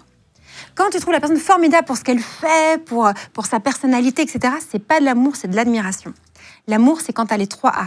L'attraction, l'affection et l'admiration. On peut dire aussi les 3 C. Tu aimes avec ton corps, tu aimes avec ton cœur, tu aimes avec ton cerveau. Ne pars pas... Attraction sexuelle, affection, admiration. Ouais, tu dis, est-ce que j'aime avec mon corps ? Est-ce que mon corps, ça résonne ? Est-ce que j'aime avec mon cœur ? Est-ce que j'ai des sentiments ? Et est-ce que j'aime avec mon cerveau ? Est-ce que j'ai de l'admiration ? Tu vois, 3C, 3A. C'est dur d'avoir les 3. Hein. Ouais, le jour où tu as les 3, ça, c'est déjà pas mal. Mais attends, ce qui est dur, c'est qu'il faut que la personne ait les 3A pour toi aussi. Ouais. Non, mais c'est vrai. Parce que parfois, tu as les 2A sur 3, parfois, tu as 1A sur 3. Et alors, vraiment, mais écoutez mon conseil. Ne vous embarquez pas dans une relation si vous n'avez pas les 3A. Si vous n'avez pas les 3C, vous n'êtes pas avec votre corps, votre cœur et votre cerveau. Parce qu'il y a plein de gens qui font cette erreur-là, qui disent ok, je trouve qu'elle est formidable, cette femme-là, j'ai beaucoup d'admiration pour elle, mais franchement, elle ne me plaît pas trop physiquement. Je me dis, c'est pas grave, parce qu'on partage des bonnes valeurs en commun. Si, c'est grave, crois-moi, parce que l'aventure du couple, c'est une aventure physique aussi, donc il faut que tu aimes aussi le corps de l'autre. Ou de dire, ben oui, ce mec, je sais pas, il me plaît, j'ai des sentiments, mais par contre, j'ai pas d'admiration. Ne t'embarque pas si t'as pas d'admiration, ça va poser problème. C'est comme si t'avais un trépied, un triptyque. Il faut attendre d'avoir les 3. Avoir les 3, ah oui, ça, c'est, mais vraiment, suivez ce conseil-là. Une fois que tu as les 3A... Ça arrive pas tous les jours. Non, ça arrive pas tous les jours. Mais ça arrive. Il n'y a pas qu'une personne. Il peut y avoir plusieurs personnes. Alors, déjà, est-ce que tu aimes la personne si tu as les 3A ? Mais, et c'est là que c'est très important, c'est pas parce que tu aimes la personne et que la personne t'aime que c'est la bonne personne pour toi. Et ça, c'est l'autre règle.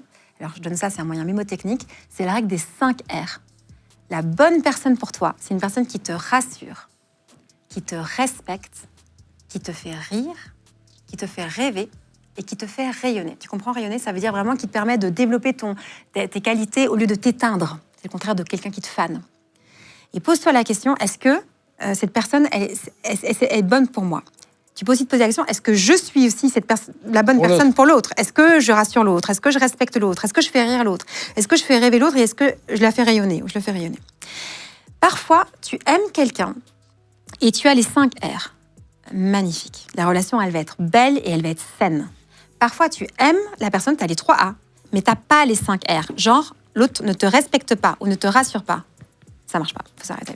Il faut s'arrêter. Il faut savoir arrêter une relation si on n'a pas un des R, enfin surtout les R de rassurer et de respecter, parce qu'ils sont indispensables à la vie de couple saine. Est-ce que maintenant on ne cherche pas quelqu'un on est pragmatique et on se dit tiens, il nous faut une bonne maman, un bon mari, un bon père, une bonne mère, j'en sais rien. Peu importe qui vous êtes, mais est-ce qu'on essaye de se rassurer, de se dire bon, ça sera une bonne mère, ça sera un bon père, ça va le faire? Ouais. Après, il y avait quand même toute une époque où on ne choisissait pas par amour quelqu'un et on apprenait à aimer cette personne. C'est aussi possible d'apprendre à aimer la personne. Tu vois, ça c'est plutôt dans un modèle très traditionnel, mais il y avait quelque chose qui était assez intéressant, c'est de dire on va se laisser du temps pour apprendre à s'aimer. Mais l'amour, il y a 2 choses. Il y a à la fois j'aime, il y a un mouvement un peu spontané vers l'autre, et puis il y a aussi je veux aimer. Ça veut dire que je vais décider de t'aimer. Je vais poser des actes concrets pour apprendre à te connaître et apprendre à t'aimer. Est-ce que tu le vois, toi, facile, tout de suite, quand un couple n'est pas fait pour être ensemble? Est-ce qu'il y a des couples qui ne sont pas faits pour être ensemble? Ah bah oui. Tu vois arriver, ah bah oui, tu dis, bah oui, bah, oui évidemment. Et tu leur dis? Bah oui, moi je leur dis. Moi je suis C'est quelqu'un vrai hyper cash. Ah oui, non, attends, ils vont pas perdre de l'argent. Ça coûte cher quand même d'aller voir un thérapeute. Tu vas pas non plus. Tu leur dis désolé, mais vous n'allez pas ensemble du tout? Ah oui, moi je peux carrément le dire. Non, on Allez. va s'arrêter tout ça tout de suite. Bonne journée. Je vais vous accompagner à vous séparer. Non mais vous allez oui arrêter les frais tout de suite là. Ce que vous êtes en train de vivre là, c'est une catastrophe. C'est pas ça le concept de l'amour. Attends, je le rappelle. Hein. Le concept de l'amour, le concept du couple, c'est que ça nous rende vivants, ça nous rende joyeux, ça nous rende heureux. Là, vous êtes en train de vous détruire. Vous arrêtez ça. Donc non. Donc on essaie de comprendre où est le problème. Soit on arrive à réparer le lien parce qu'il est abîmé, et voilà, très bien, ça c'est bon. Et si on ne sait pas réparer, on arrête, on se sépare. Et alors, très important, à notre époque, on peut se séparer sans se faire la guerre éternellement. Et ça, c'est aussi mon rôle en tant que thérapeute. C'est d'accompagner des séparations pour qu'elles se passent bien. Et surtout quand il y a des enfants, moi je vous conseille d'aller voir un thérapeute parce qu'on va rester en lien avec la personne avec qui on a des enfants. Le divorce ne résout rien. Il ne résout rien, le divorce. Il met juste à distance le problème. Donc, vous allez avoir tous les inconvénients sans avoir les avantages de la personne avec qui vous avez partagé votre vie. Donc, apprenez à aller jusqu'au bout d'une relation. Ça veut dire de bien la terminer. C'est peut-être un peu provocateur quand je vais dire ça, mais on peut réussir son divorce. C'est possible d'avoir des relations qui soient respectueuses. On peut dire, on doit arrêter notre relation amoureuse, mais on va quand même être respectueux l'un vis-à-vis de l'autre. Et c'est important de le faire pour les enfants, très important. On va faire rentrer tout à l'heure Céline, qui est addict au sexe. Elle nous a écrit, on avait fait un appel sur les réseaux sociaux, si c'est une sexualité différente ou hors norme. Vous êtes les bienvenus pour venir parler. On a eu pas mal de profils et Céline habite pas très loin. Et donc, elle a 37 ans. On va la faire rentrer dans un instant. Elle vit à Paris. Elle est infirmière. Et en fait, c'est une amie qui a vu à un moment donné notre story et qui lui a dit « Mais attends, c'est complètement toi ». Elle a découvert le libertinage parce qu'elle a tout le temps envie de faire l'amour. Elle nous expliquait exactement sa sexualité dans un instant. Il y avait un sujet aussi que je voulais aborder avec toi, c'est le sujet des disputes en couple et après des couples libres. On va parler de 2 sujets là. Selon Opinionway, les couples français se disputent en moyenne 2,7 fois par semaine. Donc on se dispute quand même. Mais quel enfer! En moyenne, entre 2,5 et 3 fois, c'est beaucoup quand même. Ouais, c'est beaucoup. Est-ce que c'est toujours mauvais signe dans un couple de se disputer ou est-ce que c'est normal? Alors, d'avoir des sujets de désaccord, c'est normal. Se disputer et que ça nous déconnecte l'un de l'autre, c'est pas normal. Il y a un art de la dispute, en fait. Il y a une façon d'utiliser notre contrariété ou l'inconfort émotionnel qu'on peut ressentir pour essayer d'améliorer la relation. Donc, on sait que c'était une bonne dispute si après, on s'aime plus et on s'aime mieux. Si après, on est encore plus éloigné, ça va pas. C'est quoi les plus grosses raisons des disputes? Alors, il y a une raison qui vient beaucoup, c'est la charge mentale. Oh là là, et toi, tu es aussi un jeune père, non, je crois. La charge mentale, c'est un vrai sujet aujourd'hui. C'est j'ai fait ça, toi, t'as pas fait ça, et puis tout le monde est en train de faire des comptes d'apothicaire. Non, mais ça, c'est la base. Ouais, mais, mais j'ai rempli le limon, t'as pas... Quel enfer, franchement, mais quel enfer! Il faut arrêter avec cette espèce de truc de charge mentale en train de regarder, faire les comptes, et puis la fameuse dette. Je parle du concept de la dette parce que, déjà, quand t'es une femme, si t'as porté ton enfant, t'as mis au monde ton enfant, l'homme, il a beau faire tout ce qu'il veut, il n'arrivera jamais à faire ce que toi t'as fait et produire un être humain, c'est quand même extraordinaire. Et ça te demande quand même une énergie de dingue. Donc, ce que je veux dire par là, c'est que cette espèce de comptabilité au quotidien, je pense que ça compter les détruit points. les couples. Il faut arrêter. Moi, je suis une anti-compromis. Je dis quand on est en couple, il ne faut pas faire de compromis. On n'est pas en train de dire je fais ça pour te faire plaisir ou bien je fais un peu, tu vois, je calcule un peu par stratégie. Non, tu le fais parce que ça semble bon de le faire, ça semble juste de le faire, mais tu n'es pas en train de dire je vais débarrasser le lave-vaisselle, comme ça ma femme va voir que j'ai fait quelque chose. Du coup, je vais augmenter mes points, elle va trouver que je suis quelqu'un de bien. Et en fait, tu vois, tu le fais par intérêt, tu vois, toujours pour essayer de donner une bonne image de toi. Ça, c'est une logique d'enfant de 7 ans. Comment on peut éviter les disputes? Alors, comment est-ce qu'on... déjà, d'essayer d'écouter quand on ne va pas bien, de comprendre, c'est un peu la théorie des 10%, 90%. Tu connais? Non. Ok, quand il y a un truc qui ne va pas, l'autre est responsable à 10% de tout ce que tu ressens au fond de toi. Donc oui, par exemple, il est arrivé en retard ou elle a, je sais pas, eu cette parole malheureuse. Ok, elle a dit ça. Mais après, c'est en fonction de l'histoire que tu te racontes. Quand il s'est passé ça, ce que je me suis dit, l'histoire que je me raconte, je vais avoir une émotion. Avoir des réactions, et souvent en fait cette histoire que tu te racontes, elle vient parce que en fait ce qui vient de se passer, la scène qui vient de se passer peut te rappeler des choses que tu as vécues dans ton enfance. Ça, c'est très important de le comprendre. Quand on est en relation avec quelqu'un et dans une relation intime, l'autre, sans s'en rendre compte, peut réveiller des traumatismes de son enfance, c'est-à-dire des choses qui ont été douloureuses dans son enfance, qui nous ont bloqués à un moment. On va revivre des choses, des scénarios qui ont été douloureux. Et alors là, on va être dans notre réactivité, c'est-à-dire qu'on va comme régresser, devenir un petit garçon, une petite fille. On va pleurer, on va faire des colères, on va bouder. Bref, on va réagir de façon immature. La théorie des 10%, 90%, c'est de comprendre que je suis responsable de ma façon de réagir quand il y a une situation. Et qu'en fait, ça se passe chez moi. Tu vois, par exemple, l'autre arrive en retard. Tu peux dire « Ah, t'arrives toujours en retard » et puis je l'accuse et je lui fais des reproches. Non, c'est quand tu arrives en retard, je vais t'expliquer ce qui se passe chez moi. J'ai l'impression que tu ne me prends pas en considération. J'ai l'impression que tu ne me mets pas en priorité. Et du coup, moi, je me sens délaissée, je me sens triste. Quand je me sens triste, j'ai envie de pleurer et j'ai plus envie de te parler. Et en fait, ça me rappelle ma mère qui arrivait toujours en retard pour venir me chercher après l'école. Et je me sentais comme la dernière élève à attendre. Et au fond de moi, je me dis, mais ma mère n'a pas de considération pour moi, elle ne m'aime pas. Et quand tu fais ça, ça me rappelle cet épisode-là. Et en fait, ce dont j'ai vraiment besoin, c'est de sentir que je suis la priorité de quelqu'un. Ce dont j'ai vraiment besoin, c'est de sentir d'être considérée.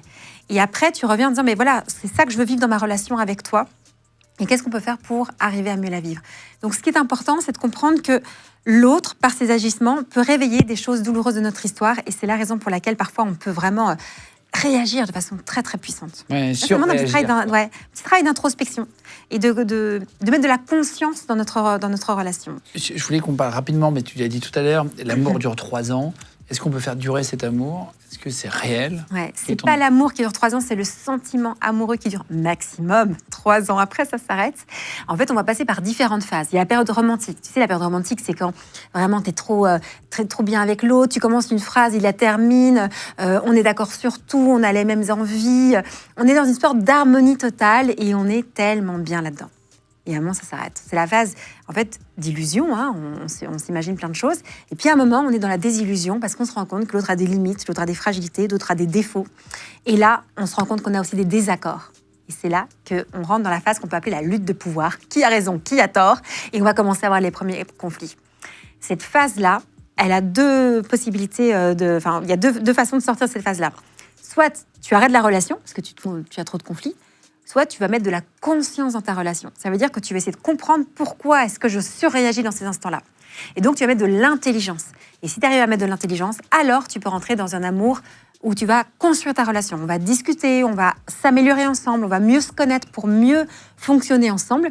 Et tu retrouves vraiment un amour spontané, un amour heureux, et l'amour véritable est là. Aujourd'hui, on voit une conception de l'amour qui évolue, une conception du couple aussi qui évolue vachement.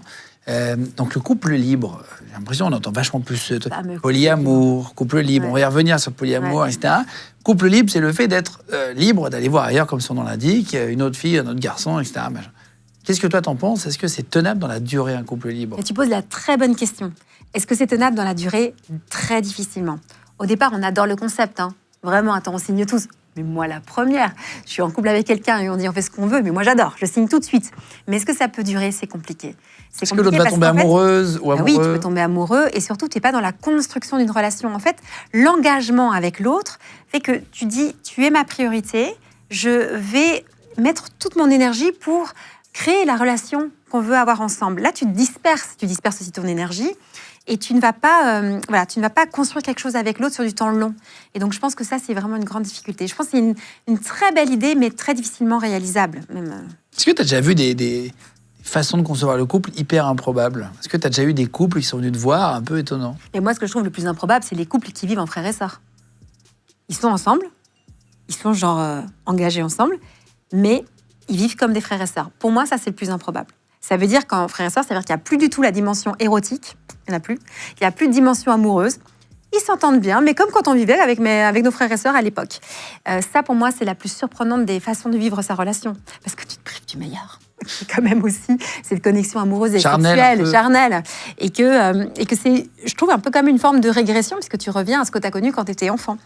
Ouais. Mais ça, c'est pas que je comprends pas. Je comprends parce que je prends le temps d'écouter les gens, mais ça me surprend beaucoup que des gens peuvent rester là-dedans. Est-ce que le polyamour, les gens qui aiment plusieurs personnes, est-ce que ça peut marcher, ça, sur le long terme? Je vais basculer directement sur le sujet des trouples. C'est un peu une mode. Enfin, je ne sais pas si c'est une mode, mais c'est des termes qu'on emploie depuis peu. C'est-à-dire des couples à 3. Est-ce que ça peut marcher aussi? Moi, j'y crois pas. Sur du temps long, non. Ni au polyamour, ni non, je crois que sur une durée courte, oui, mais sur du temps long, c'est quand même très, très compliqué. Et là aussi, vraiment, c'est la nouvelle mode maintenant de parler du polyamour. Et on se dit que ça nous débarrasse de ce fameux sentiment qui est la jalousie, quand l'autre peut montrer de l'intérêt pour quelqu'un. Et finalement, c'est pour s'éviter cette blessure de l'ego qu'on va mettre des règles du jeu qui consistent à dire chacun peut aimer qui il veut, comme il veut, du moment qu'on reste aussi ensemble. On veut s'éviter cet inconfort émotionnel qu'est la jalousie. Et je pense que c'est une impasse. En fait, de nouveau, sur du temps long, alors, c'est que mon avis. Et pour l'instant, je n'ai jamais rencontré quelqu'un qui vit le polyamour et qui a vécu ça pendant 40 ans de sa vie ou 50 ans de sa vie. Les gens avec qui j'ai pu débattre, par exemple, sur des plateaux télé, sur ce sujet, des gens que j'ai rencontrés en consultation, des gens que j'ai rencontrés dans des conférences que j'ai pu donner, à chaque fois, les couples se sont arrêtés. Donc, j'ai du mal à y croire. Il y a une enquête de l'IFOP qui est sortie sur le polyamour assez récemment, qui explique quel type de personne va pratiquer ça. Plutôt des gens très éduqués, plutôt des gens assez aisés financièrement, parce qu'ils vont avoir une certaine aussi autonomie pour vivre tout ça. Et en fait, je posais la question à ce sondeur en disant « Mais vous avez posé la question, savoir combien de temps ça va durer ?» Il dit « Ah non, on n'a pas posé la question. » C'est la seule chose qui nous anime. Nous, on veut tous savoir si c'est possible sur du temps long. Alors, ça peut être très sympathique pendant quelques semaines ou quelques mois, mais sur le temps long, j'y crois pas. Est-ce que tu as des couples qui viennent te voir et qui te disent « Tiens, voilà, je suis tombé amoureux ou amoureuse de quelqu'un d'autre. Oui. Est-ce que je dois lui dire ou pas? Qu'est-ce qu'il faut faire si on est en couple et qu'on tombe amoureux ou amoureuse de quelqu'un d'autre? Est-ce qu'il faut me le dire à son ou sa partenaire ou le cacher? Ou qu'est-ce qu'il faut faire? C'est une très bonne question, parce que ça va certainement vous arriver à tous. On est engagé avec quelqu'un et on peut ressentir un sentiment amoureux pour quelqu'un d'autre. C'est vraiment une expérience tout à fait banale. Pourquoi? Parce que le sentiment amoureux, on peut l'éprouver pour plusieurs personnes dans sa vie. Et c'est pas parce qu'on est engagé avec quelqu'un qu'on va pas ressentir des sentiments pour quelqu'un d'autre. Alors, d'ailleurs, je me suis fait juste une réflexion là, dans mon cabinet en ce moment. Je me suis posée, mais genre avant-hier, en me disant, mais c'est pas possible, je n'ai que des gens qui sont tombés amoureux de leurs collègues de travail. Au travail, il y a tellement de relations si amoureuses. C'est un énorme pourcentage des couples, je crois. C'est hallucinant. Je me dis, mais en fait, c'est que des infidélités avec des collègues de travail. Bon, bref, parenthèse fermée. Alors, qu'est-ce qu'on fait quand on est amoureux? D'abord, la première chose, c'est qu'on ne va pas commencer à culpabiliser d'avoir un sentiment pour quelqu'un d'autre. Les sentiments, c'est quelque chose qu'on subit. On ne choisit pas de tomber amoureux ou amoureuse de telle personne. Donc, comme toutes les émotions, il ne faut pas les moraliser. Se dire, c'est pas bien, il ne faudrait pas. Juste, ah tiens, je me rends compte que cet homme-là vient me troubler, que cette femme-là me trouble. Et j'écoute ce que cette émotion vient me dire. Qu'est-ce qui me plaît chez cette personne? Pourquoi d'un coup elle m'attire? Qu'est-ce qu'elle vient réveiller en moi qui était peut-être endormie, que j'avais pas trop pris en considération ces derniers temps? Je prends l'info au lieu de me dire « je suis amoureux, ça veut dire que j'aime plus mon conjoint, ça veut dire qu'il faut que j'arrête et puis il faut que je parte vivre une relation de couple avec cette personne ». J'ai reçu en consultation un homme là, qui est venu me voir, une quarantaine d'années, marié depuis 12 ans, enfin engagé depuis 12 ans avec sa femme, 3 enfants, et il est tombé amoureux de sa collègue. Et il me dit, mais merde, parce que qu'est-ce que je vais faire? Est-ce qu'il faut que je le dise à ma femme? Et surtout, moi, j'ai pas envie de détruire toute ma relation, mais en même temps, je suis très amoureux de cette femme-là. Et je trouvais ça super qu'il soit venu me voir, parce qu'on essayait de discuter ensemble, voir pourquoi cette collègue l'a tellement troublée. Qu'est-ce qu'elle vient dire de son mariage aussi avec sa femme? On se rend compte qu'elle n'est pas très disponible en ce moment, qu'ils ont peu de moments de connexion, qu'en fait, ils sont pas très bien dans leur relation. Donc, on prend toutes les infos Et après, on essaie de voir s'il ne peut pas changer sa façon de vivre et sa façon de vivre dans son couple. Donc non, le sentiment amoureux, il faut savoir le désamorcer. Mais pour ça, il faut écouter, pas culpabiliser. Qu'est-ce que tu considères comme de l'infidélité? À partir de quand on est infidèle? Mais- Est-ce qu'une conversation avec une autre personne quand on est en couple? Ouais, bien Est-ce sûr, que bien sûr. je chatte, je parle à une autre fille ou un autre mec quand je suis en couple? Est-ce que je trompe ma partenaire? Est-ce que je l'ai embrassé au bureau? Est-ce que c'est... tu parlais des collègues de bureau. Est-ce que c'est trompé? Est-ce que la fameuse expression, est-ce que faire des préliminaires, c'est tromper, etc., etc. À partir de quand c'est? Mais Guillaume, on le sent tous. On sait très bien quand on commence à basculer dans quelque chose qui est de l'ordre de l'ambiguïté avec la personne et que ça commence à être un petit peu limite. Et comment est-ce que tu le sais? C'est très simple. C'est le jour où tu commences à cacher à l'autre, à ton partenaire. Si tu te dis, si ma femme tombe sur ces échanges, ça va pas lui plaire, ça veut dire que c'est déjà trompé. Si mon homme sait que j'ai vécu telle ou telle chose et que ça va pas lui plaire, donc je vais commencer à cacher. Quand tu commences à cacher les choses à ton conjoint, mauvais signe. En général, c'est que tu n'es plus très à l'aise avec ta conscience et que tu sens bien que tu es en train de passer un peu une limite. Je t'ai posé la question tout à l'heure, je te la repose quand même, volontairement. Est-ce qu'on peut être fidèle toute sa vie avec la même personne? On peut choisir de rester fidèle avec une personne, mais on va ressentir des émotions pour quelqu'un d'autre et on va ressentir l'attirance sexuelle pour quelqu'un d'autre. Je pense que ça peut être un choix. Tu peux renoncer à ça, c'est possible. Il y a des gens qui le font, c'est possible. Mais c'est pas facile. C'est toi qui disais dans une conférence sur l'infidélité, c'était le thème, que beaucoup de femmes sont infidèles, il y en aurait même plus que les hommes. Ça, c'est ma grande théorie, mais ça n'engage que vrai, moi. c'est toi qui as dit On ça. verra dans quelques années si j'ai raison, s'il y a un sondeur qui Pourquoi va... ça se voit moins? Parce que les femmes ne veulent pas parler de la même façon de l'infidélité que les hommes. D'abord, de nouveau, c'est encore des croyances populaires de penser que les hommes sont plus infidèles que les femmes. D'ailleurs, ils sont bien fidèles avec des femmes qui elles aussi, ont peut-être des conjoints. Et aussi parce que c'est assez normalisé qu'un homme puisse avoir des relations extra-conjugales, alors qu'une femme, ça va être très mal considéré. Donc, par jugement, par peur du jugement, elles vont souvent ne pas le dire. Et aussi, même quand il y a des sondages sur l'infidélité, elles peuvent être très menteuses à ce sujet-là. C'est quoi l'infidélité qui revient le plus souvent chez les femmes? Alors, le sujet que moi je vois tout le temps, mais là vraiment, écoutez bien ce que je dis, ça va te faire flipper, toi qui es un jeune père. Écoute bien ce que je te dis. Le moment où une femme a le plus de risque de tromper son mari, c'est quand son bébé a entre 1 an et 5 ans.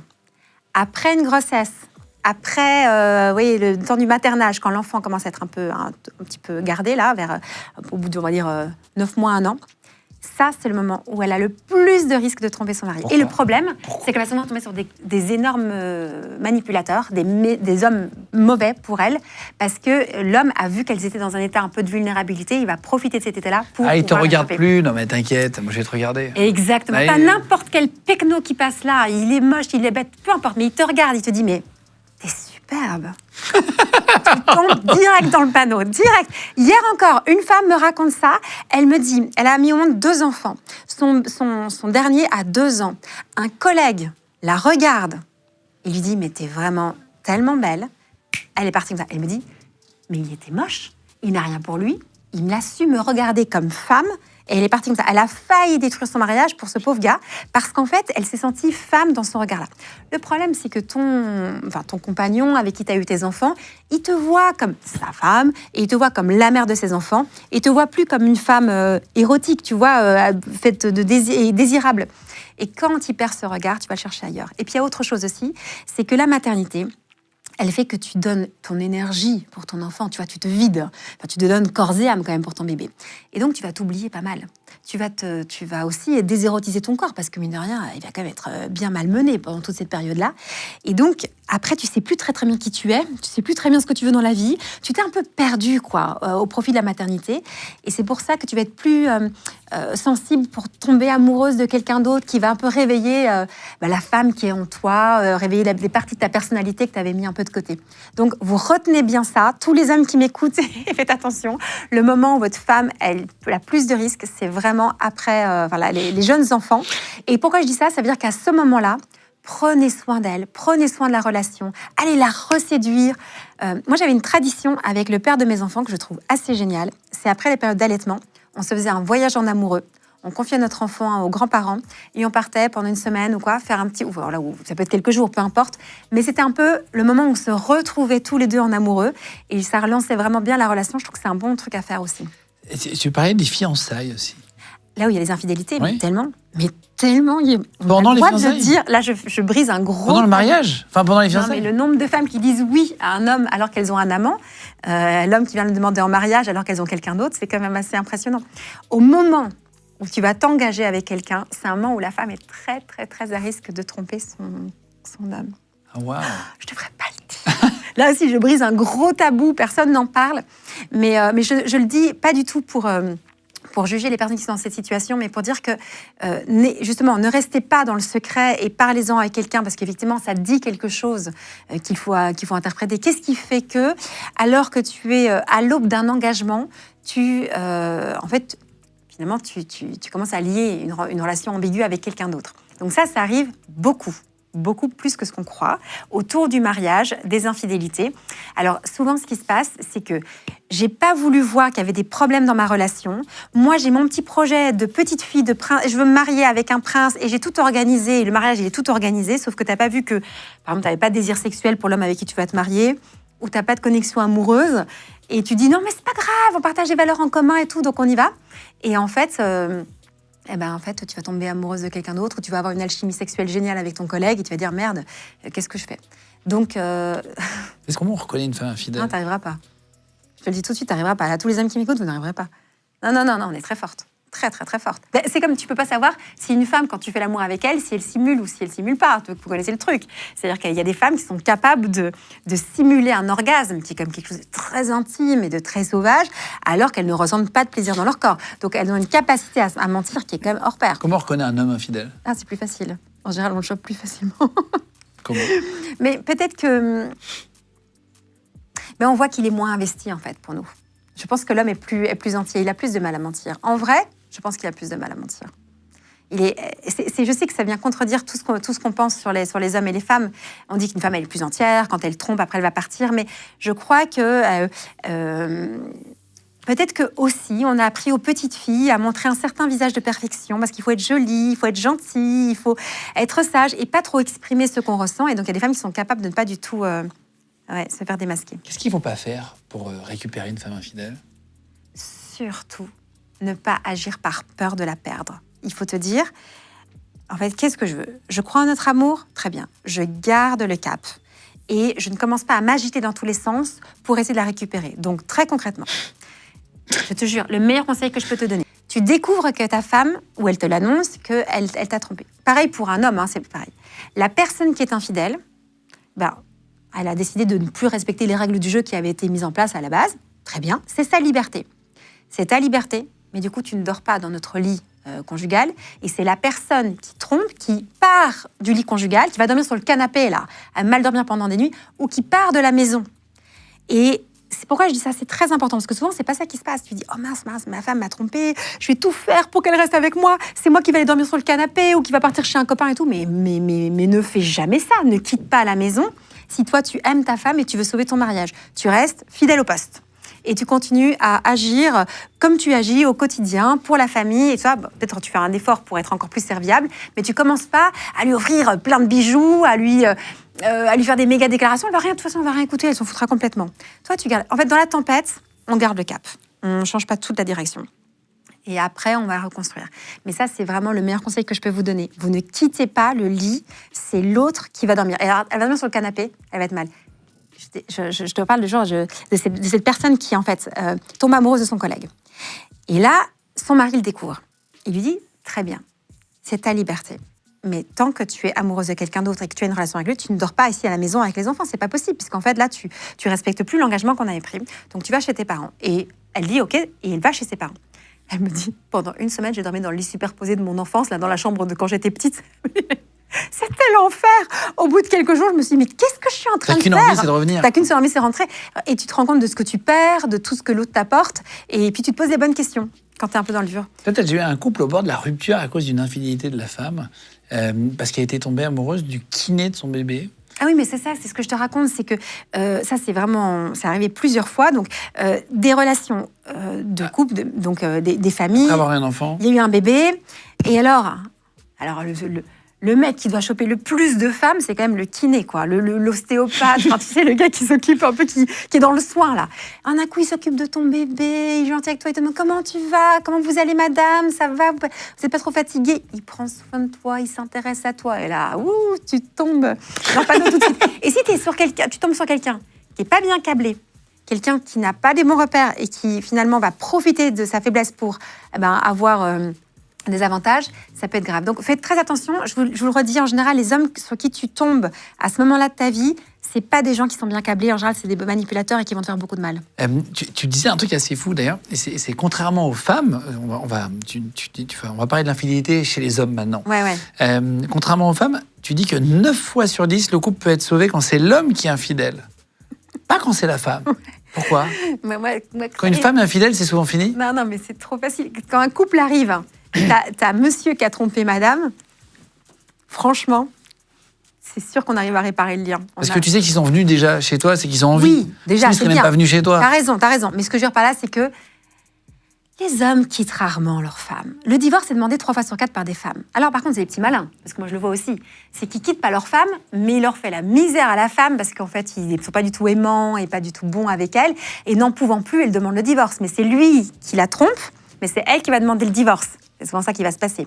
Ça veut dire que beaucoup d'hommes manquent de courage, et je suis désolée d'utiliser cette expression, mais parce que je pense que c'est vraiment de ça dont il s'agit, pour dire, voilà ce que je veux, et je suis prêt à quitter la femme avec qui j'ai vécu et mes enfants.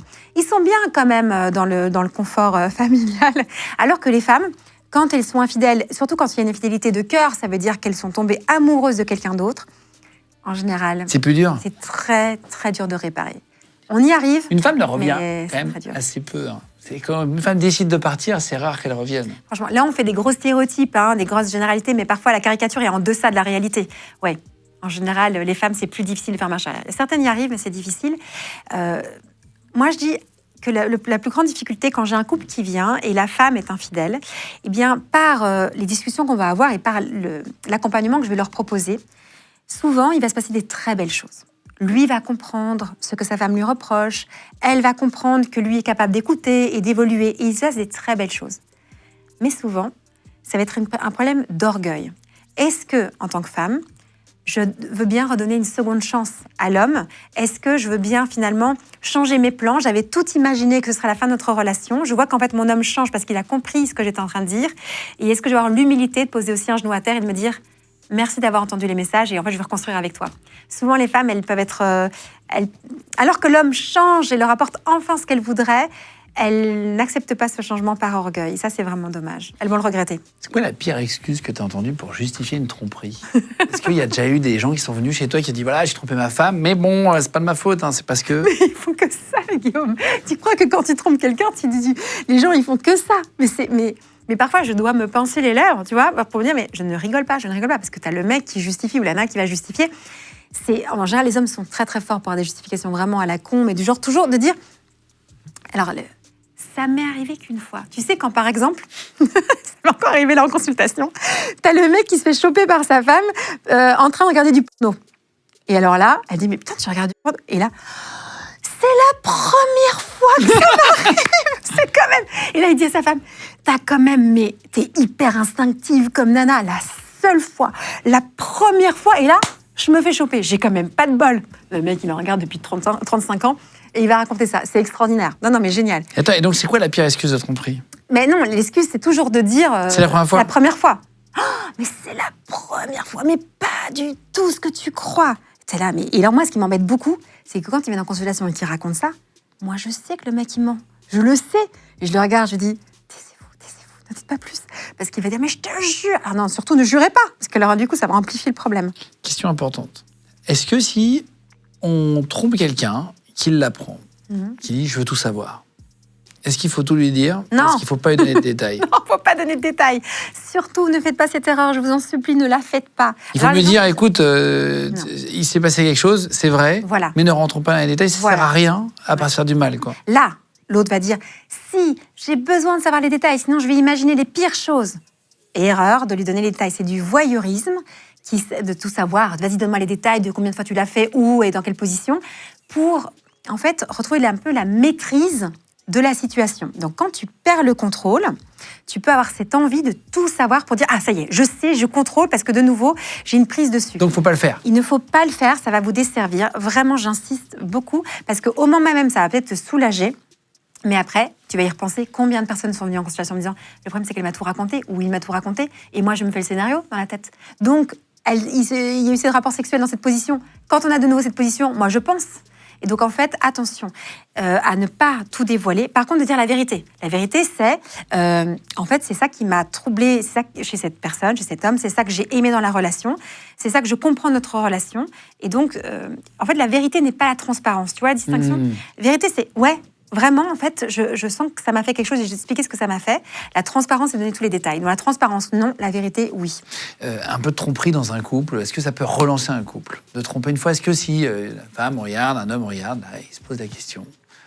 Tiens, j'ai envie d'aller essayer une fois, ça me fera du bien, ça va me relancer un peu sexuellement. Est-ce que c'est une bonne idée ou pas ? Alors, il y a déjà une chose qui est une vérité, c'est que beaucoup de personnes peuvent témoigner que quand elles sont tombées, par exemple des femmes qui tombent amoureuses de quelqu'un d'autre que leur conjoint, en un coup, elles vont ressentir une libido beaucoup plus forte et ça peut relancer la vie sexuelle du couple de sentir une attirance sexuelle pour quelqu'un d'autre que son conjoint, sans être passé à l'acte. Mais tu vois, il y a cette espèce de tension en fait sexuelle et que tu vas évacuer dans ta relation de couple. Et il y a plein de gens qui peuvent dire que c'est au moment où elles étaient, des femmes surtout, elles étaient amoureuses ou désireuses de quelqu'un d'autre, qu'elles ont une vie sexuelle assez dingo avec leur compagnon, quoi. Alors, est-ce que ça peut relancer de passer à l'acte ? Rarement. Parce qu'en fait, quand tu passes à l'acte, ça crée un lien. Et ce lien-là, en fait, plus tu vas avoir des rapports sexuels avec la personne, plus tu vas te lier émotionnellement, plus ça va être difficile de couper. Parce qu'on s'attache. Est-ce que la prostitution est un sujet de tromperie ? Ben, bien sûr que oui. Et les gens, alors plutôt les hommes, hein, principalement, ont recours à la prostitution, mais... Plus que les femmes. Les femmes, ouais, beaucoup plus que les femmes, évidemment. Mais c'est très impressionnant. Moi, j'ai beaucoup de consultations parce que l'homme va avoir de la prostitution. Et en fait, un jour, sa femme le découvre à la faveur d'un texto, un machin. Bon, évidemment que les nouvelles technologies, c'est quand même compliqué de cacher les choses. Hein.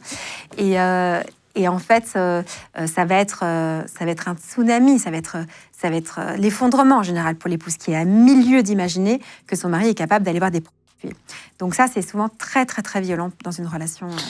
Ouais. On parlait tout à l'heure des fantasmes, les fantasmes sexuels des Français en 2024. 70% des hommes et 40% des femmes, un peu moins, pensent à leur fantasme au moins une fois par semaine. C'est-à-dire qu'on a souvent le même truc dans la tête, quand même.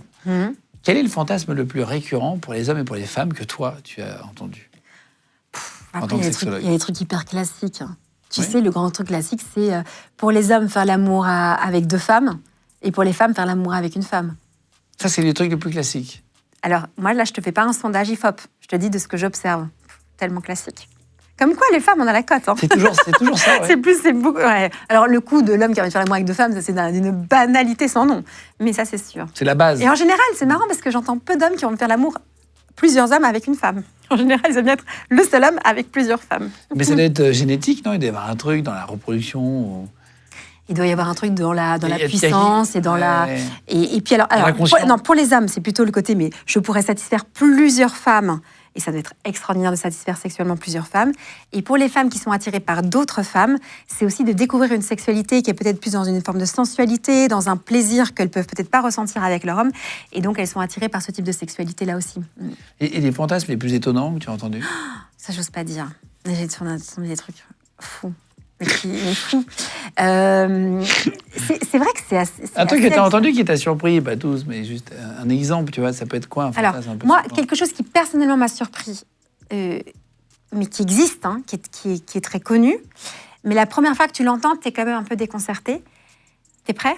Je suis pas sûre que tu vas la garder, la séquence. C'est un homme ou une femme qui a un peu ce fantasme-là? Il peut y avoir des hommes et des femmes, d'accord? C'est le fantasme, c'est-à-dire que tu es excité quand tu joues le bébé qui met des couches. Tu me suis? Ouais, donc en fait, j'ai entendu, t'as déjà entendu ce truc-là? C'est un peu gênant. On l'aime pas trop, hein, celui-là. Ouais, c'est un peu bizarre. Hein. C'est-à-dire que la première fois que tu l'entends, tu t'hésites entre rire nerveusement ou alors être un peu mal à l'aise et gêné, enfin les deux. Mais c'est un fantasme qui existe. Ça veut dire d'être vraiment cette espèce de régression, l'odeur des couches, l'odeur du bébé. Mais il paraît même qu'il y a des mobiliers en fait pour adultes qui géants, jouent, en fait, de porter une couche, de changer la couche. Et en fait, on se dit mais qu'est-ce qui s'est passé dans l'histoire pour être excité par ce genre de scénario? Et en fait, moi, tu vois, mon rôle, c'est de ne jamais juger les gens. Et d'ailleurs, je ne le fais jamais. La personne arrive, elle me raconte quelque chose qui peut au départ être assez déroutant. Et ce que j'adore dans mon métier, c'est que je vais dire ok, c'est surprenant, mais dites-moi en plus. Et je vais être curieuse de l'autre. Et je vais essayer de comprendre ce qui l'a amené à vivre ça, comment est-ce qu'il le vit. Et tu rentres vraiment dans la tête de l'autre, dans le monde de l'autre. Et c'est assez passionnant, moi j'adore. Donc tu as zéro jugement. Et tu essaies de comprendre, est-ce que la personne est à l'aise avec ça, ou elle n'est pas à l'aise, et puis où est-ce que ça peut poser problème, et qu'est-ce que ça peut dire en fait de ce qu'il vit actuellement. Donc non, c'est génial. Donc même moi, mon métier, tu vois, c'est de ne jamais juger. Alors, tu vois, je serais dans une soirée avec des copains, on me raconterait un truc, je pourrais avoir une certaine réaction. Dans mon cabinet, pas du tout. En fait, tu es passionné par l'humain et tu es passionné par ce que tu entends. Voilà, pas de jugement. Tu parlais tout à l'heure, tu disais les hommes sont très psychologiques pour parler d'impuissance et de problèmes de sexualité. Qu'est-ce que ça veut dire très psychologique? Mais ça veut dire que les hommes, la moindre petite émotion là, de stress, d'insécurité, fait que plus rien ne fonctionne. Et ça se voit tout de suite. Donc, le cœur est quand même très connecté, évidemment, au corps. Est-ce que les hommes ont toujours envie de faire l'amour? Non, complètement faux. Bien sûr que les hommes n'ont pas toujours envie de faire l'amour. Faut arrêter avec cette croyance. C'est génial que tu poses ces questions, hein, parce que souvent on se dit que c'est les femmes qui ont moins de libido que les hommes. Mais c'est faux. Il y a plein d'hommes qui ne ressentent pas de libido pour leurs femmes, qui ont moins de désir. Alors déjà, tu es stressé par ton travail, tu es fatigué, donc tu as un état d'épuisement ou par les enfants, ou peu importe quelle est la cause. Quand tu es fatigué, quand tu es stressé, ça ne fonctionne pas bien. On va tout à l'heure avoir, dans un instant, Céline, qui est addict au sexe. Ça peut s'appeler nymphomane, ça peut s'appeler, je crois, le terme nymphomane. Depuis 2018, l'Organisation mondiale de la santé, donc l'OMS, reconnaît les comportements sexuels compulsifs comme un trouble mental. C'est fou. Le fait d'avoir toujours envie. Voilà. Est-ce que tu rencontres souvent, toi, de l'hypersexualité? Bien sûr. Et bien sûr, ça fait partie, ça c'est mon travail aussi. Et c'est de comprendre, tu dis, on a toujours envie. Ce qu'on va distinguer, c'est ce qui est de la pulsion sexuelle, qui est différent du désir sexuel. La pulsion sexuelle, c'est tu as envie de sexe. Peu importe avec qui, j'ai envie de dire, c'est tu as envie de sexe. C'est-à-dire que tu as envie de ce plaisir sexuel. Le plaisir sexuel, il apporte un soulagement, une détente, un bien-être. Pour certaines personnes, quand elles sont stressées, qu'elles s'ennuient, qu'elles sont frustrées, qu'elles sont en colère, qu'elles sont tristes, bref, quand elles ont une émotion désagréable, elles vont rechercher du plaisir sexuel qui apporte un soulagement, une détente, un bien-être, et elles sont bien sur le moment. Le problème, c'est que le plaisir sexuel ne va pas résoudre la cause de ma tristesse, de ma frustration, de mon stress, de ma colère. Et donc, finalement, le problème va revenir, et c'est pour ça qu'on a ce qu'on appelle une sexualité compulsive. C'est exactement la même chose qu'on peut avoir avec la nourriture. Quand tu manges de façon compulsive, tu sais, par exemple, tu n'as pas faim. Tu viens de te faire larguer par ton mec, tu prends un pot de glace et tu vas bouffer tout le pot de glace. Alors, sur le moment, c'est agréable de manger ta glace, mais non seulement ça va pas te faire revenir ton mec, en plus tu vas prendre 10 kilos en trop, donc tu vas être désespéré. Donc c'est un mauvais moyen pour répondre à un vrai besoin qui est celui d'être consolé. C'est la même chose avec les achats compulsifs. Tu vois, tout ce qui est un peu compulsif. Tu es à un état pas bien et puis tu vas chercher un plaisir immédiat. La différence avec le désir sexuel, ça est dans la rencontre, dans la relation. Je vois cette femme, je vois cet homme et je me dis, j'ai envie de lui ou d'elle. Ça n'a rien à voir, tu vois. Le désir, il naît dans la rencontre. La pulsion, elle naît avec des émotions désagréables qu'on ressent. Une nymphomane peut avoir envie non-stop? Non, c'est-à-dire qu'elle ressent en permanence cette tension sexuelle, mais en général, ce qu'on va essayer de comprendre, c'est quel est l'état de tension qui explique ça, c'est-à-dire quel est l'état de mal-être qui explique qu'il y a toujours une envie de sexe. C'est pas un taux d'hormones plus élevé, par exemple? Ça peut aussi s'expliquer, mais pas du tout. Chez les hommes, ça existe, ça, les taux d'hormones beaucoup plus élevés, où il y a des taureaux, des taureaux. Mais nous, les autres humains, on n'est pas que des animaux. C'est-à-dire qu'on a cette partie animale, donc c'est important. Ça va être aussi intéressant d'aller quand même faire une exploration un peu médicale pour voir s'il y a quelque chose qui est un peu déréglé à ce niveau-là. Mais on a aussi une volonté, une intelligence. Et donc, on peut aussi décider de faire autrement. C'est pas parce que je ressens la chose dans mon corps que je dois nécessairement assouvir ma tension. Et le problème, c'est ça. C'est quand tu perds ta liberté. Ça veut dire que tu veux pas, mais tu le fais quand même. C'est plus fort que toi. Et le problème, c'est pour ça que c'est vu comme quelque chose à soigner avec des thérapeutes, parce qu'il n'y a plus de liberté quand on est trop en prise à ses pulsions sexuelles. Les relations toxiques, c'est un truc un peu à la mode, on entend ce terme un peu à droite, à gauche, pervers narcissique, relations toxiques. Est-ce que ça existe et qu'est-ce que c'est concrètement? Alors, on entend parler. Alors, déjà, un truc, toute personne qui va se séparer va dire mon mec est un manipulateur ou un narcissique, ma femme est une personne narcissique, j'en sais quelque chose. Moi aussi, j'ai reçu ces insultes-là. Je dis des insultes parce que c'est une façon de vraiment mépriser la personne quand il y a en fait une rupture. Tu veux absolument trouver un fautif et en général, on va donner cette étiquette-là. Donc, on arrête, c'est des grosses conneries, ce discours-là sur le pervers ou le manipulateur. Tout le monde est pervers, tout le monde est manipulateur et en général, c'est celui qui dit qu'il est. Voilà, on va rester là-dessus. Donc, on arrête là-dessus, celui qui dit qu'il est. Le point important, c'est... Implique à ton ex-mari, quoi. Ouais, non, mais bien sûr, à tous ceux qui disent des conneries sur les gens, mais bien sûr, ça ne parle que des gens de eux-mêmes. Par contre, ce qui est vrai, c'est qu'il y a énormément de relations qui sont toxiques, de relations qui sont perverses, de relations de manipulation. C'est pas que la personne est mauvaise en soi, c'est que la façon dont on va mettre en place notre relation, elle est malsaine, elle est toxique, elle nous étouffe au lieu de nous donner un surplus de vitalité et de joie. Pourquoi est-ce qu'il y a beaucoup de relations toxiques aujourd'hui? Une des raisons, c'est que la majorité des gens vont choisir quelqu'un pour réparer les blessures de son enfance. C'est-à-dire que j'ai manqué de choses de la part de mon père ou de ma mère et je vais chercher quelqu'un qui va me donner ce dont j'ai manqué. J'ai manqué de paroles valorisantes. Je vais chercher un mec qui me fait des compliments toute la journée. J'ai manqué de gestes de tendresse. Je vais chercher un mec qui va me donner des gestes de tendresse. On dit qu'on va chercher son père, chercher sa mère. Ouais, en fait, c'est plutôt le côté donne-moi ce qui m'a manqué quand j'étais enfant. Alors, quand tu vas le recevoir, tu vas être trop bien. Imagine, tu tombes sur quelqu'un qui t'apporte ce que tu n'as pas reçu de la part de ton père ou de ta mère. Tu es trop bien en ce moment. Mais le problème, c'est que tu entretiens dans ces relations-là une relation exactement identique à celle du drogué avec son dealer. Moi, je suis une droguée en manque. J'ai des manques, d'accord? Tu me fais goûter, tu me donnes un shoot d'amour. Un compliment, pouf, ça me rend super bien. Je suis trop bien, je suis plane. Sauf qu'après, les fers descendent. J'ai besoin que de nouveau, tu me donnes ma dose d'amour. Donne-moi ma dose, comme ça, je suis bien. Et puis, dès que l'effet disparaît, je suis pas bien. Je suis bien, je suis pas bien, je suis bien, je suis pas bien. Et en fait, ce qui va se passer, c'est que je vais t'utiliser comme un dealer, tu vois? Comme une drogue, donne-moi ma dose. Mais le drogué, il n'a aucun amour pour son dealer. Il aime son dealer, pas pour ce qu'il aime, mais pour ce qu'il lui donne. Tu comprends? Et dans plein de relations, les gens, tu aimes l'autre, pas pour ce qu'il est, pas pour sa personnalité, mais pour ce qu'il te donne. Quand il ne te donne plus ce que tu veux, tu vas chercher ailleurs. Pas le drogué en manque. Son dealer n'est pas dans le coin, c'est pas grave, il va trouver un autre dealer. Peut-être qu'il va lui donner une dose encore meilleure. Et puis si justement, tu peux aussi dire, toi tu me donnais ça, mais je vois un homme qui peut me donner encore plus. Tu me donnais un petit confort matériel, merci. Mais je vois un mec qui est plus riche que toi, qui peut me donner encore plus. Je vais aller chez l'autre. Et c'est comme ça aussi que la fidélité n'est pas trop possible. Donc, pose-toi la question quand tu es en couple, c'est est-ce que j'aime l'autre pour ce qu'il me donne ou j'aime l'autre pour ce qu'il est? Et c'est comme ça que tu vois une relation qui va être malsaine, c'est parce que tu vas l'utiliser comme un dealer. Et une relation saine, c'est parce que tu veux être dans une vraie égalité et dans une construction à deux. Pour finir sur la rupture, on parle d'amour, de sexe, la rupture, la fin. En moyenne, chaque année en France, 3% des couples se séparent. Donc je parle des mariés, pacsés, union libre, etc., selon l'INSEE. Quel est le meilleur moyen de se séparer et d'annoncer une rupture?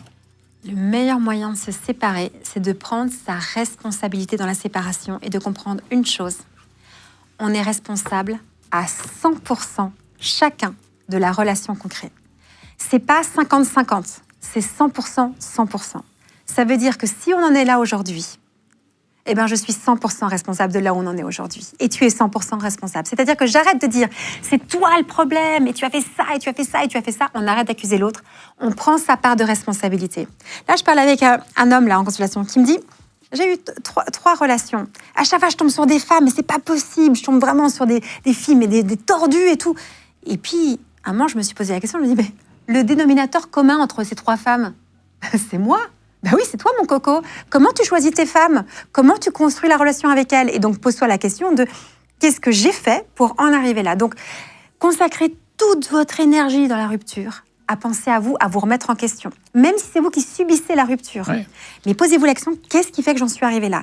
Et ne dépensez pas d'énergie à essayer d'analyser l'autre, de le comprendre, son histoire, son enfance, on s'en fout. Pensez à vous. Pourquoi vous êtes encore dans cette situation, par exemple, d'échec? Qu'est-ce qui s'est passé? Et comment vous pourriez faire autrement? Comment on se remet d'une rupture, justement? On pense à ça? Moi, je pense qu'il y a une chose que j'aime bien, c'est Christiane Singer qui dit ça, c'est qu'il n'y a aucune relation qui est inutile. C'est de se dire, tiens, j'ai vécu cette relation. Peut-être que elle m'a fait un moment du mal, mais c'était pas inutile, j'ai appris des choses. Alors, 2 questions à se poser. Qu'est-ce que j'ai adoré dans cette relation et que je veux revivre dans mes prochaines relations? Et qu'est-ce que je n'ai pas aimé et que je ne veux plus jamais revivre dans mes autres relations?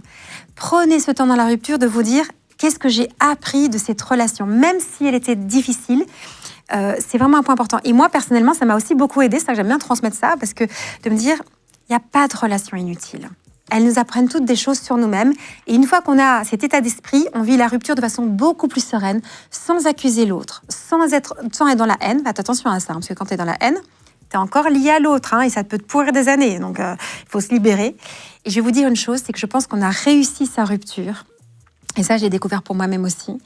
On a terminé sa rupture et on a réussi sa rupture le jour où pas seulement on a pardonné à l'autre, mais on s'est pardonné à soi. Le jour où tu te pardonnes à toi-même de là où tu en es dans cette situation. C'est-à-dire de dire, mais j'ai fait des erreurs et je me pardonne d'avoir fait ces erreurs. C'était là, moi, à ce moment-là. J'ai fait comme j'ai pu avec les moyens que j'avais et je vais faire autrement. En général, quand tu en veux à l'autre, c'est parce que tu t'en veux à toi-même. Tu vois, il y avait des trucs que tu aurais pu faire différemment et tu n'acceptes pas. Donc, se pardonner à soi-même de ses erreurs dans la relation permet de retrouver de l'apaisement et du coup d'avoir un cœur qui est apaisé pour peut-être reconstruire quelque chose qui est beaucoup plus sain. Et au fur et à mesure, voilà, on apprend de ses erreurs. C'est un peu bête de dire comme ça, mais c'est vrai. Le sexe après 60 ans, est-ce que ça évolue? Est-ce qu'on peut continuer dans des relations? Est-ce que ça continue aussi fort? Est-ce que ça se calme après la ménopause, l'andropause chez les hommes, etc. Mais est-ce que après 60 ans, on peut avoir une vie sexuelle épanouie? Il y a deux chemins.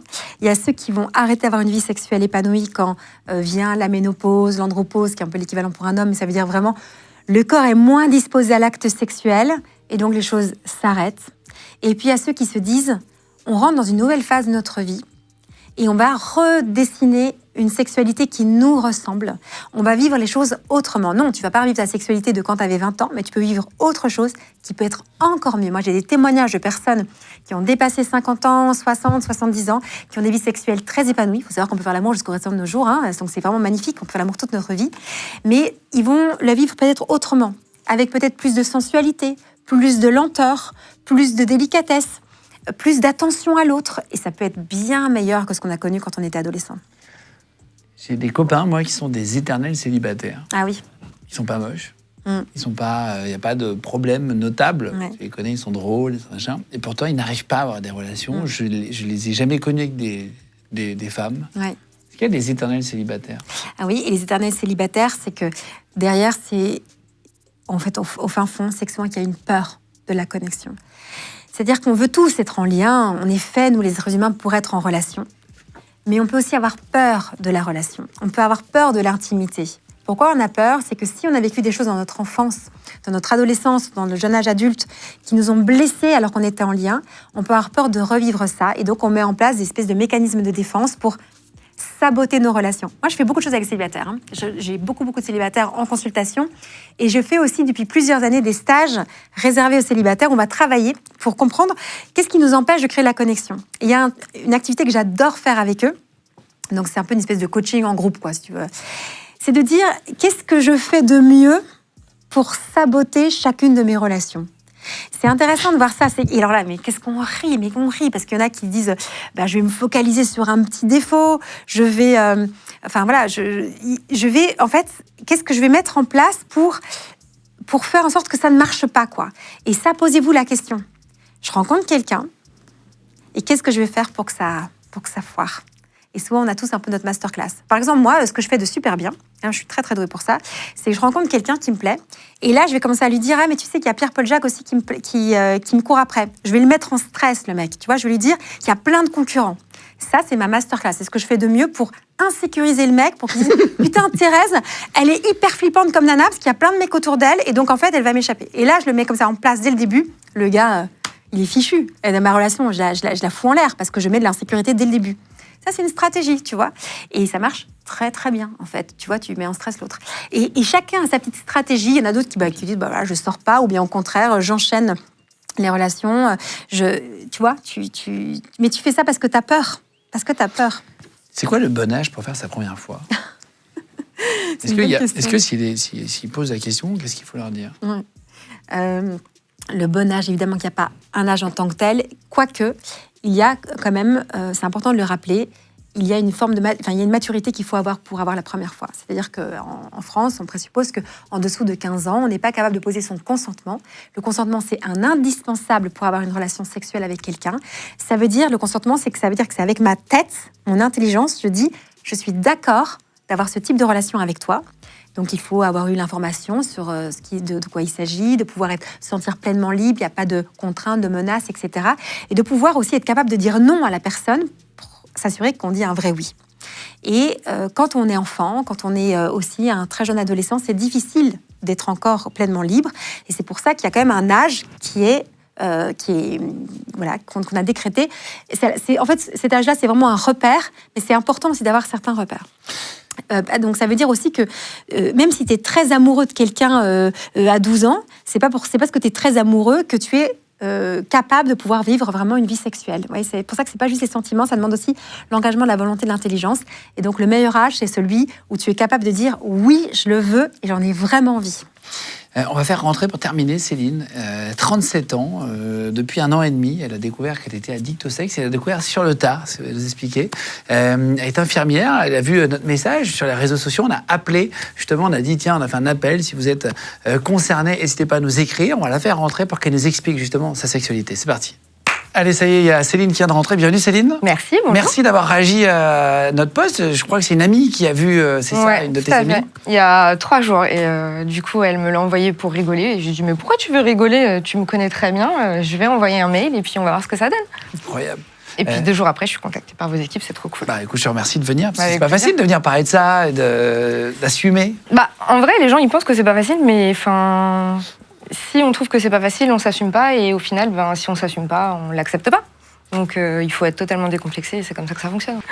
Tu disais que tu avais découvert ça dans ton message il y a 1 an et demi. Ça veut dire quoi concrètement? Toi, tu es infirmière. Ouais, moi je suis infirmière. En fait, j'étais en relation avec mon ex-conjoint, le père de mes enfants. On est restés 11 ans ensemble. Ce que toi, tu as qualifié tout à l'heure de relation toxique.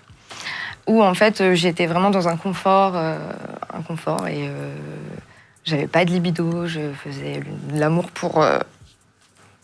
devoir conjugal, vraiment, voilà. Et on s'est séparés. Et en fait, j'ai découvert que fait, mon corps il était capable d'autre chose. Et en vrai, du coup, je me suis dit, mais en fait, c'est bien. Et ça procure du plaisir. Et pourquoi on s'en prive, en fait? Ouais, c'est cool, quoi. C'est gratuit. C'est gratuit, total. C'est un des rares plaisirs gratuits. Ouais, complètement. Et donc, du coup, j'ai découvert le monde du libertinage, dont vous avez déjà parlé dans une émission précédente. Oui, on a reçu un couple libertin. Tout à fait. Mais donc j'ai découvert le monde du libertinage, qui est un monde qui m'a aussi permis de prendre confiance en moi, en mon corps, entre ce que je suis, ce que je peux en faire, et comment je peux prendre du plaisir, du coup, finalement. Et comment t'as découvert ça? Alors, en fait, j'ai un ami depuis un petit moment qui est libertin depuis 10 ans et qui m'a dit écoute, Céline, qu'est-ce que t'en penses si peut-être, éventuellement, tu te réinscrivais sur le site, c'est un site de rencontres libertines, etc. Je me suis dit, pourquoi pas, je vais faire le test. Et je me suis réinscrite, j'ai rencontré quelqu'un qui m'a fait rentrer dans ce monde-là, qui est un monde en fait de bienveillance, de gentillesse, de respect et au final de plaisir. Et en fait, ça ne tourne pas que autour du sexe, ça tourne autour de la rencontre, de l'échange, de la bienveillance, encore une fois. Et c'est comme ça. De l'humain autour, quoi. C'est totalement ça, de l'humain. Tu le fais plusieurs fois par semaine avec d'autres personnes. C'est quoi ton rythme? Alors, on dit accro au sexe, ça veut dire quoi? Alors, je me définirais pas comme accro au sexe, comme tu en as parlé tout à l'heure, parce que c'est pas un besoin, c'est une envie. C'est-à-dire que... Ouais, tu te limites plus, quoi? Si, je me limite. Parce que voilà, je suis mère de 2 enfants, je les ai en garde alternée. Donc nécessairement, les semaines où je les ai, c'est un peu limité quand même, sur les sorties, les accueils, et voilà. Donc c'est un peu compliqué. Mais sinon, non, je me limite pas. Il y a des gens que je connais, que je vois régulièrement, d'autres moins. Je sors en club... en fait, ils me connaissent, j'y suis un week-end sur 2. Voilà, c'est grosso modo comme ça que ça se passe. Ça m'arrive d'accueillir des gens chez moi, d'aller chez d'autres. Oui, comme tout le monde, en fait. Ouais, voilà. Mais c'est quoi qui te différencie d'une autre personne? C'est que tu vas en club régulièrement? Ouais, et que j'ai des échanges vraiment complètement décomplexés avec les gens, et je l'assume aussi devant tout le monde. Oui, t'es pas coincé du tout à ce niveau-là. Non. Tu te dis, t'es décomplexé. Totalement.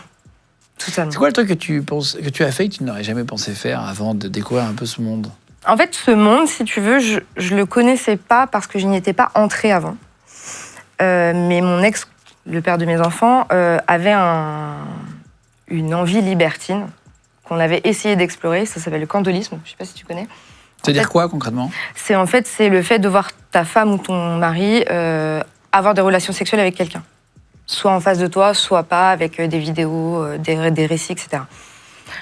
J'avais essayé d'entrer dedans pour lui faire plaisir, ce qui est une totale mauvaise idée, parce que du coup, quand on n'a pas envie, en fait, ça fonctionne pas. Du coup, j'ai pratiqué ça, mais en tant que... avec un couple, mais c'est la femme qui nous regardait.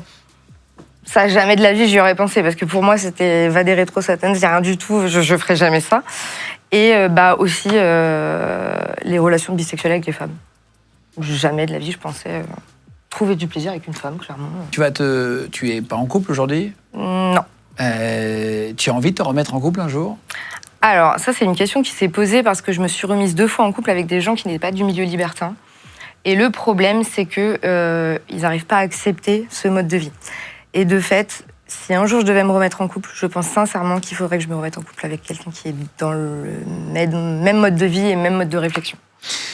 C'est une bonne question pour finir, ça, Thérèse. On n'a pas parlé du tout, toi qui es sexologue, du libertinage. On a parlé des couples libres, c'est-à-dire totalement libres, donc chacun va faire ce qu'il veut à droite à gauche. Tu disais que c'était compliqué de faire durer un couple comme ça sur le très long terme. Est-ce que le libertinage, c'est une solution pour certains couples pour repimenter le truc ? Quelle est ton opinion, toi qui es thérapeute de couple ? Est-ce que tu le conseilles parfois ? Ouais, mais en fait, justement, dans ton témoignage, tu le dis bien, c'est que le problème, c'est toujours si j'accepte de faire quelque chose pour faire plaisir à l'autre, dans l'espoir que ça va relancer notre relation. Ne faites jamais rien sexuellement pour faire plaisir à l'autre. Faites-le pour vous faire plaisir à vous, parce que vous en avez envie, vous. Ça change tout. Et ça, donc, il faut avoir une grande vigilance. Parfois, on a peur de perdre l'autre. Il vient avec son fantasme, il est un peu oppressant. Il se dit, allez, je veux pas paraître pour quelqu'un de coincé, je veux le garder. En fait, toujours quand on agit par peur dans une relation, ça ne marche jamais. Agissez par amour pour vous et amour pour l'autre. Il viendra, en fait, dans la foulée. Mais donc, c'est important parce que tu as bien vu que, en vivant cette expérience, pour lui faire plaisir, ça n'a pas été. Et puis, quand toi, tu l'as voulu pour toi, parce que tu avais envie d'explorer ta vie sexuelle, ça a eu une toute autre résonance dans ta vie. Exactement. Donc, jamais de compromis quand on est en couple. Mais après, pour rebondir sur ce que tu dis, je connais un couple de personnes qui sont entrées ensemble dans le libertinage, qui ont établi leurs propres règles, et en fait, pour qui ça fonctionne extrêmement bien, et ils sont... Et ça peut durer. Et ça dure. Et donc, c'est intéressant parce que du coup, on a peut-être aussi, là aussi, une réponse. C'est comme tu dis, ils sont entrés ensemble. Ça veut dire que leurs règles du jeu étaient très claires dès le départ. Et donc, forcément, et comme tu le dis, si tu veux rencontrer quelqu'un, tu voudrais avec quelqu'un avec qui tu partages les mêmes valeurs, c'est la même façon de voir la relation. Et on en revient en fait à un fondamental dans une relation, c'est est-ce qu'on partage les valeurs en commun ? Est-ce qu'on a les mêmes règles du jeu ? Est-ce qu'on veut la même chose ? Et on peut régulièrement se reposer la question, parce qu'on évolue dans une vie, et quand on s'engage, quand on est toute jeune, et puis on va changer, on peut se poser la question à plusieurs moments donnés de la vie, est-ce qu'on va changer nos règles du jeu ? Et le plus important, c'est qu'on soit tous bien d'accord. Et t'as vu des couples libertins pour qui ça dure ? Oui, mais justement, ça dure que si tout le monde est bien en accord dès le départ et que les règles du jeu sont très claires. Mais souvent où ça ne dure pas, c'est qu'on va mettre ces règles du jeu pour faire plaisir à l'autre, et là c'est bancal, et là ça va foirer. Et ça marchera pas. Ça marchera pas. Et il faut savoir que les règles sont toujours évolutives. Oui, exactement. Donc on peut les fait évoluer au fur et à mesure. Ça peut pas être figé dans le temps. Ouais. Tu peux pas dire, alors aujourd'hui on va se lancer dans le libertinage, écoute, on va faire des choses que ensemble. Ok, il n'y a pas de problème, mais à un moment donné, peut-être qu'il y en a un qui aurait voulu faire des plans solo, l'autre aussi. Est-ce que tu es d'accord ? Est-ce que tu n'es pas d'accord ? Et ça, j'en vois plein au fur et à mesure qui évoluent dans ce sens-là, à savoir, ok, vas-y, je te laisse faire, mais parce que je connais cette personne et j'ai confiance en elle, vas-y, je te laisse faire de ton côté. Enfin, voilà, les règles ne sont pas du tout figées dans le temps, elles sont évolutives, et c'est aussi pour ça que ça évite au couple de s'enfermer dans une routine même. Et en fait, ce que je trouve hyper intéressant, même si pour soi on veut garder une forme d'exclusivité amoureuse et sexuelle, il y a quelque chose de magnifique dans cette façon de vivre la sexualité, c'est que ça invite à se connaître soi et à entrer en dialogue avec l'autre, et de parler de ses désirs, de parler de sexualité. Et ça, c'est vraiment un indispensable aussi pour une vie heureuse et épanouie. Donc moi, j'aime bien piquer toutes ces petites choses-là au couple libertin, dire ils osent parler de ça. Le rapport à la jalousie qui est beaucoup plus apaisé, tu parlais de la bienveillance, etc. Et tout ça, on peut le vivre au sein de sa propre relation. Et je pense qu'on a beaucoup à apprendre aussi de ces personnes qui explorent d'autres voies. Merci beaucoup. Avec plaisir. Merci d'être venue. Et merci Thérèse. Merci à toi, c'est intéressant de te D'être rencontrer. venu nous raconter et puis nous donner des conseils. Voilà, t'es diplômé en philosophie, mais c'est surtout sur la partie sexologie. Voilà, sexologue et thérapeute de couple. Voilà, ça nous a été vraiment utile d'apprendre des choses. Merci beaucoup d'avoir passé le temps. Est-ce qu'on donne tes réseaux? Est-ce que tu es sur les réseaux? Sur les réseaux sociaux. Et sur les réseaux sociaux, justement, je partage pas mal de contenu. Il y a lesquels? Alors, donc sur Instagram, évidemment, sur TikTok, sur YouTube, Facebook aussi, s'il y a encore des gens sur Facebook. Je suis sur tous ces réseaux. Et alors, il y a un nouveau truc. Mes enfants m'ont dit, mais maman, ce serait trop bien que tu puisses partager tout ce que tu nous racontes au plus grand nombre. Et maintenant, ils prennent leur iPhone, ils me posent une question. Qu'est-ce que tu... Voilà, justement, est-ce que tu crois à l'amitié garçon-fille? Et en 1 minute, je dois répondre. Alors, je suis dans ma cuisine, je suis en train de monter l'escalier, je suis en train de jouer de la guitare, peu importe. Et c'est des petits contenus qui peuvent vous aider aussi à avoir des discussions avec vos enfants. Ça marche, l'amitié garçon-fille? Moi, j'y crois. C'est vrai? Il y a des petites conditions, mais j'y crois. C'est indispensable d'avoir des amitiés filles-garçons. C'est quoi les conditions? Les conditions, c'est en fait de ne pas être trop exclusif. Ça veut dire avec son meilleur ami, de ne pas tout lui raconter. Parce que si on partage trop de discussions, en fait, à un moment, on bascule vers quelque chose de trop intime. De présenter aussi l'autre. C'est-à-dire que voilà, que ce soit pas quelque chose de caché, et puis voilà, que l'autre aussi soit à l'aise, que ça fasse partie de la, comment dire, de la vie quotidienne. Merci en tout cas à vous tous d'avoir regardé l'émission chez vous tous les mercredis, vendredis et dimanches, 3 émissions par semaine sur notre chaîne YouTube ou documentaire d'ailleurs. Merci de vous abonner de plus en plus nombreux. Vous êtes environ 150 000 à vous abonner chaque mois en plus, donc merci beaucoup pour tout ça. N'hésitez pas à liker la vidéo, petite cloche pour être au courant de la sortie et puis mettre un petit commentaire, ça nous aide vachement sur l'algorithme. Et puis en podcast audio, Spotify, Deezer, Apple Podcast, Amazon Podcast. Merci d'être de plus en plus nombreux aussi. Chaque semaine on vous voit arriver et c'est voilà, ça nous fait super plaisir que vous soyez de plus en plus nombreux. Donc ouais, merci pour ça et on se retrouve de toute façon très vite pour une prochaine vidéo. Ciao tout le monde.